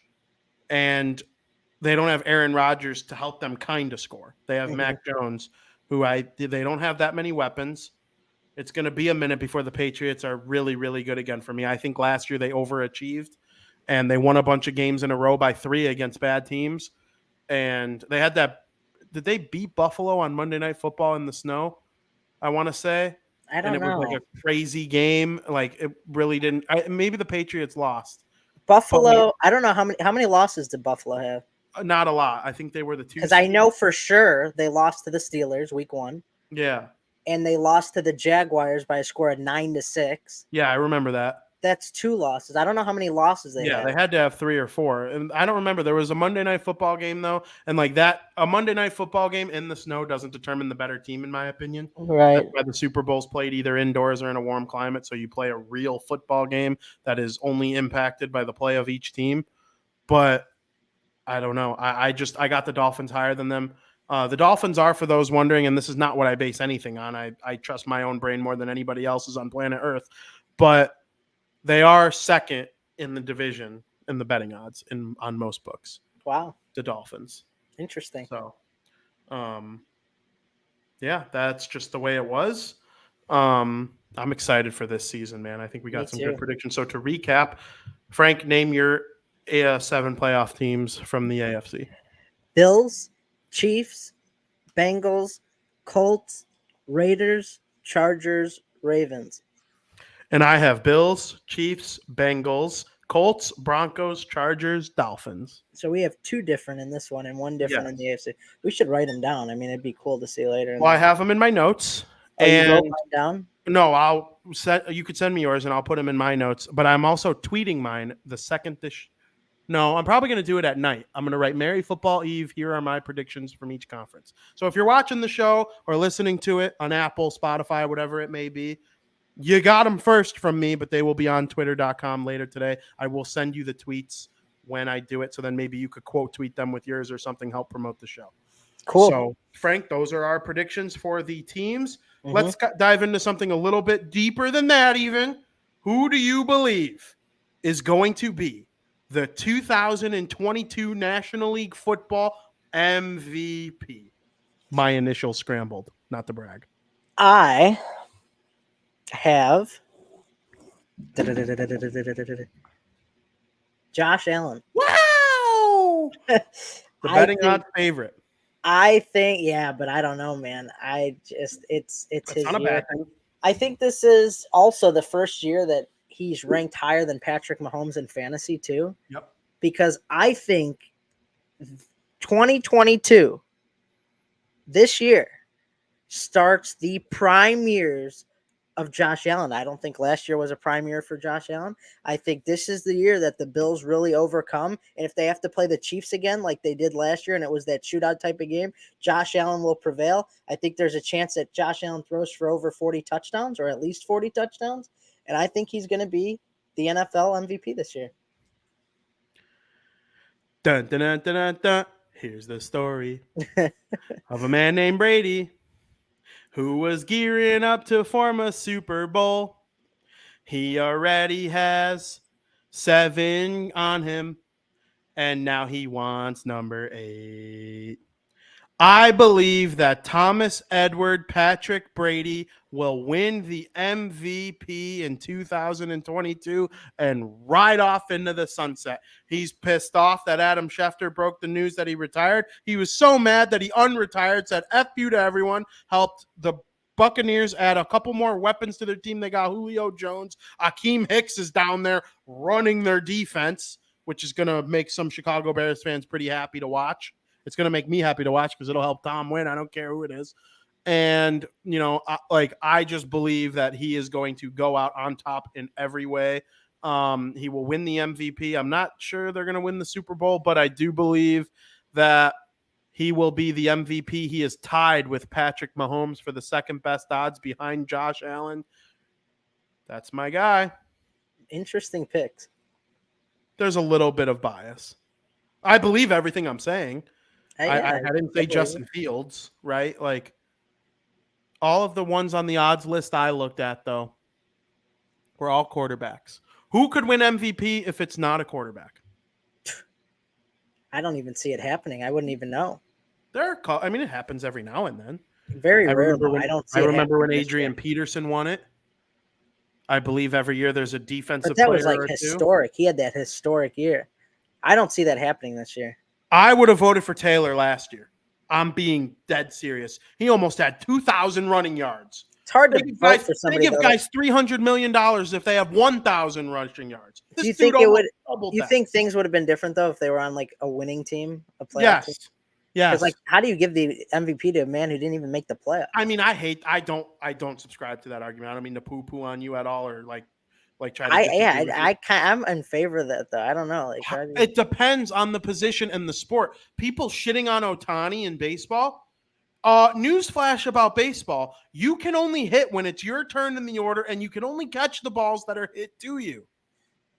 Yeah, baseball is different though. Ohtani deserves to be the MVP over Judge, in my opinion. I don't care where the teams are. No, I agree with you in terms of baseball, but football, it's like if you're running back, a big part of your team's success and winning is going to come from you, especially on the Colts. But what did Jonathan Taylor not do to get the Colts in the playoffs last year? He didn't help them win enough games. But like how? How can you say that? Like if the quarterback would have been a little bit better, or if the wide receivers would have not stunk, if their defense wouldn't have choked against the freaking Trevor Lawrence Jaguars. Like he did everything he could. I get what you're saying. Like I'm sorry, I just don't see it that way. Like in basketball, sure. If LeBron James is on your team, you should make it to the playoffs. If Kevin Durant is on your team, you should make it to the playoffs. You know, back in the day, Michael Jordan, you know, Larry Bird. That's a little bit different to me. Quarterback too, maybe. If you're a quarterback and didn't make the playoffs, okay, you're probably not the MVP. But if you're a running back and you don't touch the ball on every down and you still had that much of an impact, I think I would have voted for Taylor last year. I think I remember saying. And another thing, yeah, we talked about that. I was on the podcast last year when we talked about that.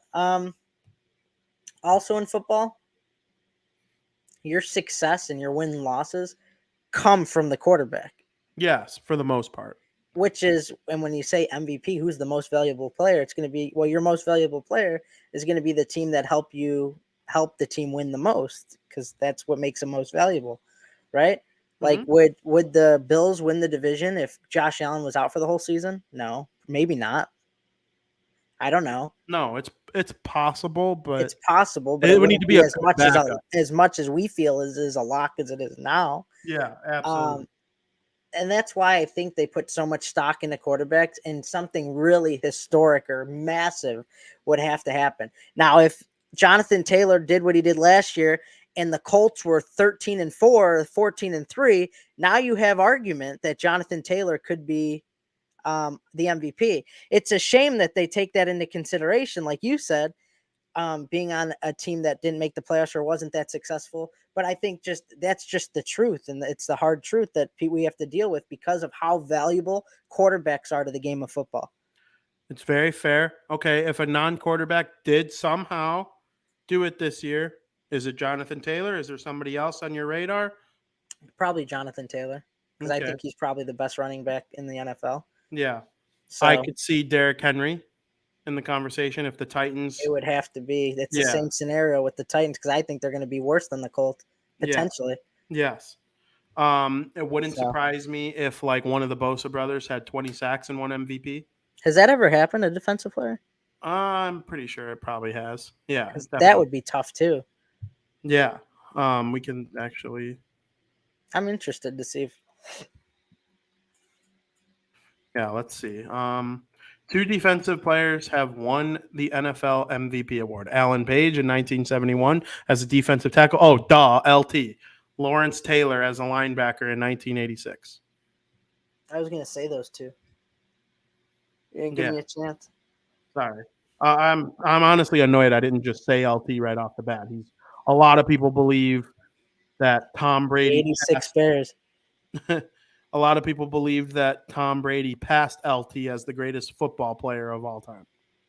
Not greatest quarterback, who's the greatest football player ever? Is it a quarterback? For me, it's all like the top 5 are all quarterbacks for me. And then I would probably get into like LT, Adrian Peterson, a couple of the wide receivers, Terrell Owens, bunch of other guys like that. But I don't know. That's the MVP conversation. Frank, who is your matchup and winner for the 2023 Super Bowl? Now, this is probably going to surprise you just a tad. Maybe not one, but the second one will. Mm-hmm. So I'll give you the matchup who I think is going to go to the Super Bowl, and then I'll give you the winner. Mm-hmm. So from the AFC, because you know how I feel about Josh Allen this year, and I think the Bills are the best team in the AFC, I got the Bills going to the Super Bowl. I think this is their year to shine. I thought there was a chance they were able to go last year, but I mean, Patrick Mahomes did his thing and disperse the Buffalo Bills. But I think if that same matchup happened this year, things will be different. So I got the Buffalo Bills from the AFC. From the NFC, this is where you may be a little surprised, but I also think there's huge room for a breakout year for him and his team. I have the Bills versus the Arizona Cardinals in the Super Bowl this year, with the Bills winning it all. Wow, very interesting Super Bowl. That would draw a lot of attention. It would be great theater. Kyler Murray, after a very noisy offseason with the Arizona Cardinals, making a big run like that would certainly be significant. Mm-hmm. I have winning the NFC, the Tampa Bay Buccaneers. I think the Rams are probably their biggest competition, or the 49ers. And the freaking Bucks almost beat LA last year. It came down to the final possession, and it went the right way for Tampa Bay, but they left just a little bit too much time on the clock, and Matthew Stafford got down there and got the game won for LA, and they were eliminated. And we thought it was Tom's last game for a minute there, but I don't see the Buccaneers going away quietly, so I do believe they will be the NFC champion, and I believe that they are going to play. For the second time in Tom's career, he's going to play a Super Bowl against Russell Wilson. Wow. I think the Tampa Bay Buccaneers are going to defeat the Denver Broncos in the Super Bowl. Wow. Skylar adequately points out that Tom is undefeated in the Super Bowl when J-Lo gets married in the same season. That is correct, my friend. Wow. I'm stunned by that, actually. Yep.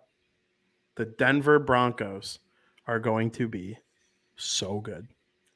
Like, I didn't say those things about the Browns. I don't say those things about the Vikings. I don't think it's a hot take. It's just not like last year the Browns, this year the Vikings. Those are hot takes. Those are fine. You can make fun of me for those. In my brain, what I saw from the Denver Broncos last year with Drew Lock, and you take him out and you put in a statue, retired, numbered, future Hall of Famer in Russell Wilson. I think the Chiefs win the division because they'll probably start off a little hotter. The Broncos might take a couple games to get into it. Don't come at me if they're 3-3 and go, the Broncos. Look at where the Bengals were last year after the first couple games. Look at where the Rams were last year after the first couple games. It's hard with a new team and a new system, but Russell Wilson always finds a way to figure it out. I will say, Tom and Russell Wilson's health is pendant on this. I'm sure you feel the same about Josh Allen and Kyler Murray. Both of those teams are Super Bowl chances are out the window if those guys get injured. So if one of them gets injured, don't come at me about their record at the end of the season. I'll ignore you. But, like, that's just the way I see it. If Russell Wilson stays healthy, and they already lost Patrick for a little bit. I don't know if he's going to return at any point this season. That's a great receiver, but I love the receivers. I love their offensive line. Their defense was great last year. And they traded Von Miller. Okay, they felt comfortable trading Von Miller knowing what the future held. And they knew, no one's going to tell me that when they traded Von Miller, they didn't know they were going to use that money to go try and trade for Russell Wilson, who was available the year before everyone thought the Bears were going to get him until they drafted Fields. So that's my take. I don't even know what to say. I wasn't expecting that. Nope. You never know what you're going to get from VP. I bet you weren't expecting my Cardinals pick either. No, but I like it. Yeah, that's wow. That's Yeah, because I got to be honest, I don't even want to say what I was going to say. Frankie's like, I mean, I could say it if you want. But I don't want to look. I don't want to look like an idiot, though. No, say what you want. Just give me a second. Frankie's like, what does he know that I don't? Like, he's picking them to win. What? I don't even want to say it anymore. Say it. Come on. I'm going to look like an idiot then. Just say it. I think the Broncos are going to be last in their division. Okay. It's possible. But that also doesn't mean they're not in the playoffs. Like I said about the Raiders. Right. I said, and Russell Wilson in the playoffs. Nah, I'm not picking against my boy Russ. Russ and Tom have been making me a lot of money for years. Those two guys. We'll see. I like winners. I root for winners. Yeah. Frankie's sitting there like, he picked who? I think they're coming in last. Like, I'm pretty sure DraftKings, when I was watching McAfee, had them as the second best odds to win their division. And then the guest on their show had them as the 8th best team. The Chiefs were ahead. Yeah, you put a quarterback like that on a roster like that, you can win the Super Bowl like freaking Matthew Stafford. Just like if Trey Lance balls, the roster on San Francisco is incredible. So, like, it's the same thing there. Like, could you have a San Francisco? Well, Russell Wilson's better than Trey Lance. Yes, of course. But that doesn't always necessarily, like, Tom Brady lost the Super Bowl to Nick Foles. Mm-hmm. Like, as long as they're comparable, then, and for that one game, yeah, well, Tom Brady's best Super Bowl was that one. And they lost. So that's my take. Buccaneers over Broncos. It'll be the B Super Bowl. Frank, speaking of another team that's name starts with B, tomorrow night the Buffalo Bills play the Los Angeles Rams. No one circles the wagon like the Buffalo Bills. What do you got? I think the Bills win this game. Initially, when the schedule was released and, earlier, a few weeks ago, maybe a month ago, I was like, yeah, this game's going to be a really good Thursday night game, and it still could.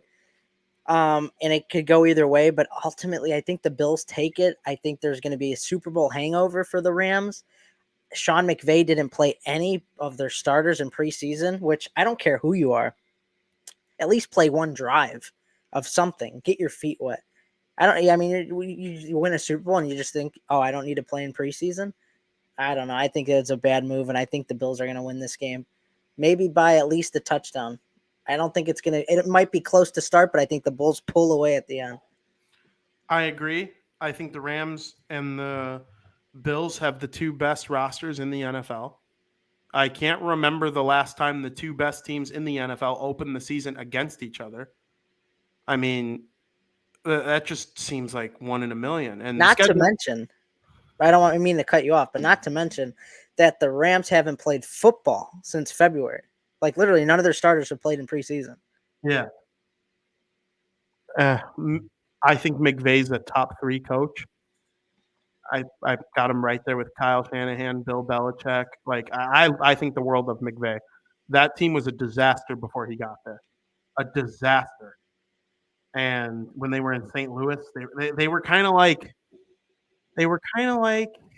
the Texans now, where they're just like boring. Like, you're never going to tune into a Texans game unless you're on Red Zone and they're on and a sick play is coming. Like, maybe Davis Mills made a sick pass to someone in the end zone and like, oh, that was cool. You're a football fan, so you like it. But like, you're never tuning into a Texans game on your own. That used to be the Rams. And then when they fired, what's his name? I'm drawing a blank on his name now. I could picture his face. And they fired him and replaced him with, they ended up with I could picture him too, and I can't think of him. Yeah, and they replaced him with Sean McVay, and they've been amazing. So I just think, like, it's incredible what's gone on with the Rams, and I really like their team. It could be closer than I think, but it's the week 1. Oh, I'm picking the Bills, though. I don't know if I made that clear. No, you did. It was Jeff Fisher. Jeff Fisher was the coach. Yeah, that name is clicking now. Yeah. I'm excited for it. We're gonna watch it together. Of course. So I'm really looking forward to it. Yeah, I'm picking the Bills. I think they will win. But the loser of this game, no matter who it is going to go on and do great things this season. Maybe it's a Super Bowl preview. Neither of us picked it as our Super Bowl, but we both acknowledge them as top 3 teams in their conference. And yeah, that's what I think of that. I'm happy that there's a matchup this good to open the season. Well, I think they do that on purpose too. But they had to be on each other's schedule. Like, it's not a guarantee that the two best teams play each other in any given year at all. Yeah. In any of the weeks, let alone making it week 1, where, like, okay, the Rams are going to open the season for sure. Who are we going to have them play against to raise the banner? Oh, they got the Bills are on this year's schedule. Like, okay, let's make that their week 1 game. Are they available? Can they do it that week? Like, does it fit in to get the rest of the games in as planned if we make them their week 1 game? Making schedules is hard. And like, you got to make sure that you have enough home game slots set up. And yeah, there's a lot that goes into it. And I think it's just very fortunate. People should enjoy the crap out of tomorrow's game between the two teams. So, Frank, that's the NFL. We made all of our predictions and went through who we think is going to win the MVP of the league tomorrow. That was a lot of fun. Super Bowl matchup and winner. It was a lot of fun. And each playoff team that we have from the division, is there one team that is projected to stink that you can see surprising everyone and making a playoff run this year? You didn't name them to make the playoffs. You like ignore those teams. I'm talking a team that everybody, including you, thinks is going to stink, but there's a hair of a chance that they're this year's Bengals, because the Bengals were projected to stink. Like, oh man, doing this show last season, we wouldn't even mention the Bengals. I'd have to look at all the teams that I maybe have one.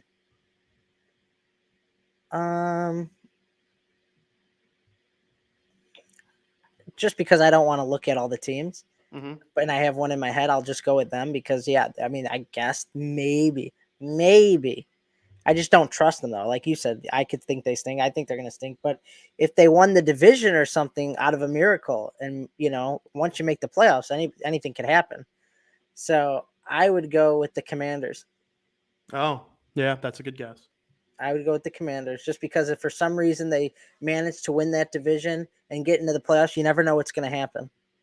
So we talked about quarterbacks, how much they can impact the team. That team, for me, I think they're going to stink. But if they don't, I wouldn't fall off my chair. It's the Jacksonville Jaguars. Them too. They have what could be an elite quarterback. They have a lot of roster flexibility and salary cap. They can make a big trade if they start off 4-0 and get Trevor another receiver. It's a weak division. They're playing the Texans twice. They could go 1-1 against the Colts and Titans and then see what happens against the rest of their AFC schedule and then their one NFC division that they'll play. I don't think it's guaranteed that they are going to stink. Like, they're probably third place in their division regardless, but you know, a lot of people are probably thinking 4 or 5 wins. If they won 10, I'm not predicting it, but if I had to pick a team that's projected to win 4 games or less to win 10, it would be them for me. I hope so. I love Trevor Lawrence. I really want to see him like succeed like Joe Burrow, because that's like when I really started getting into the thick of college football is when Joe Burrow was playing and Trevor Lawrence, and watching Trevor Lawrence play college, I thought he'd come to the NFL and have a lot of success, and he hasn't, but I hope he does because I know how much skill he has as a football player. Yeah, and he showed flashes at the end of last season. Don't think that beating that Colts team was a fluke. Skylar said I would pick the Dolphins. Here I have them in the playoffs. Frank, it is time for America's favorite podcast segment of the week. Breaking Bets.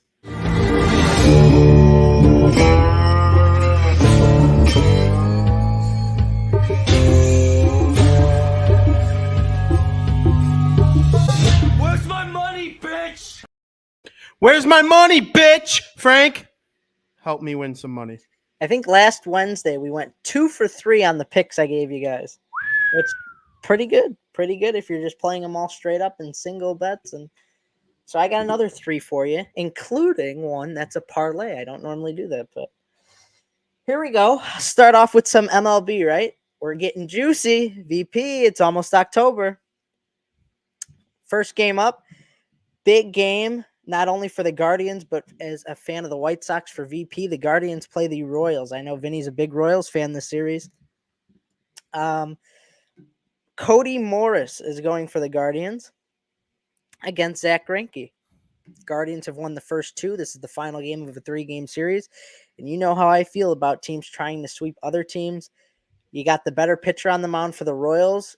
Don't think they're going to get swept. I think there's a ton of value in the Royals plus 120. The line's not that low as it is. We're as majority of the public, if you just see the Guardians are playing the Royals and you don't look at pitching matchups and you don't look at any other of the lineups, you would think the Guardians should smash the Royals and that the Guardians should be minus 200 or whatever. No, that's not the case. The Royals are plus 120, and I would take the Royals. I think there's tremendous value there. My second MLB pick is the Blue Jays are playing the Orioles. Manoah versus Wells. This should be a very interesting matchup. I believe they split the series 1-1 so far. Actually, no, I'm wrong with that. The Blue Jays are up 2-1 in the series. It's a 4-game series. I think the Blue Jays clinched the series today with a win. Blue Jays money line minus 141.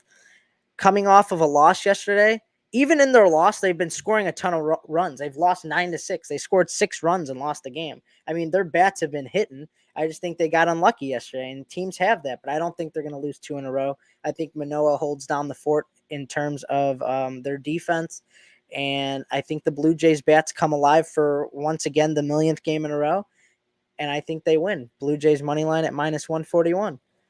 My parlay, we're going to dive a little bit into tennis here because this is the second week of the U.S. Open. The U.S. Open will end this Sunday. As I said last week, it's the last major tournament of the year. Carlos Alcaraz is playing Yannick Sinner. Carlos Alcaraz, he is the future of tennis. He's the next Nadal, Federer, Djokovic. He's 18 years old. This kid, when I started getting into tennis, I didn't have a lot of like rookies to watch. You know, Nadal was already developed. Djokovic was already developed. All these big name tennis players were really all developed. And while there were some that were really young, I've gotten to watch Carlos Alcaraz play like some of his first tournaments in tennis. And what he's done, he's already turning into this. He's a top 10 player already at 18. I think he's ranked like 8th in the country or 8th in the world in tennis. He is just absolutely insane. They actually nicknamed him Mini Nadal because he's so fantastic. And I'm pretty sure, if I'm not mistaken, he's got wins against Djokovic, Nadal. I mean, he is so talented. This kid, it's actually insane. He probably is going to win the U.S. Open this year. And interestingly enough, here's a fun fact for you because Nadal got eliminated this year, and Medvedev, who is ranked number 1, he got eliminated too. So this is wide open for Alcaraz. This is the first year since 2003, almost 20 years, that a major tournament doesn't feature in the quarterfinals Nadal, Federer, Djokovic, or Serena Williams. 20 years since quarterfinals. I'm not even saying finals. That's a lot. I mean, you figure somebody gets to the quarterfinals. We're in a new era of tennis, and I think this is his to win the U.S. Open. I would predict if you're going to throw on money of somebody winning the U.S. Open, I don't know what the odds are, choose Carlos Alcaraz. I know he's not the favorite. At least he wasn't as of yesterday. But this man is so talented. He's minus 175, and that's why you're going to parlay him with Jessica Pegula on the women's side, who's playing the number 1 ranked women's tennis player, Iga Swiatek. Take her plus 3.5 games. I think she'll keep it close. She's the American-born player. Vin, you're very well familiar with the Pegulas. I think she keeps it close in her home country of the United States. 3.5 games. She may win a set, and if she wins a set, she'll probably cover the 3.5. It's not guaranteed. I said that last week about somebody taking the games in my tennis pick. I said I think they can win a set. Sure as shit, they won a set and covered last week, and I think this is the same situation. So if you want to parlay Pegula and Alcaraz, because Alcaraz is a little bit on the higher side at minus 175, the parlay would pay out at plus 194. Or, hell, I don't care. If you want to take them each separate, do what you want. But I'm just trying to give you guys a little extra value here. You could take them separate as well. But those are my picks for you. I'm feeling very confident today, and I think we're going to have a good day. That's Breaking Bets, brought to you by Frank Muller.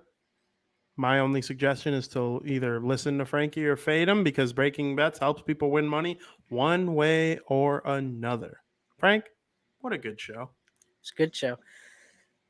There's a lot of talking right there. Yeah, you got it all off your chest. We talked about the National Hockey League, a little bit of Big Brother, and then went in depth in the NFL. If you're just tuning in live, make sure you catch the replay either on YouTube, Facebook Live, Twitch, Twitter Live. or you could check out the audio version on Apple or Spotify. The links will be posted on my Twitter later today. I'm very excited about how this show went. I'm very excited about the NFL season. Frank, is there anything you got to say before we let the fans go for the day? This is the final day before football starts. After today, we'll be full up and running. We're already up and running with college football. We'll be full up and running with the NFL, and just enjoy it, because before you know it, it'll be February and we'll be back right at the off season again. Absolutely. And for me, I just can't preach enough to make sure you're following Frankie's content at the King Bean on Twitter. And then, of course, I'll be covering the Chicago Bears and Notre Dame all season long on DeWindy City. And you could follow all my work. I retweet everything, but you could do DeWindy City FS on Twitter or Sock Showdown on Twitter. The New Jersey Devils will be back before you know it. And, of course, you could follow me on Twitter at Vinnie Paries. I either tweet my own or retweet every single article I write, and you can check it all out there. I'm very excited to push the sports scene going forward this season. Frank, it was a great show. I appreciate your predictions. We don't agree on everything, but that's what makes it great. And we're both going to be really right about at least one thing we said, and we're both going to be at least really wrong about one thing we said. And we're going to eat buffalo chicken dip and pizza and chicken wings while we watch it all. So very much looking forward to it. I highly encourage everybody to interact with Frankie and I via twitter.com tomorrow when the games begin. And very much looking forward to hearing from you. Make sure, once again, at the King Bean on Twitter. I'm at Vinnie Paries on Twitter. As always, thank you for listening.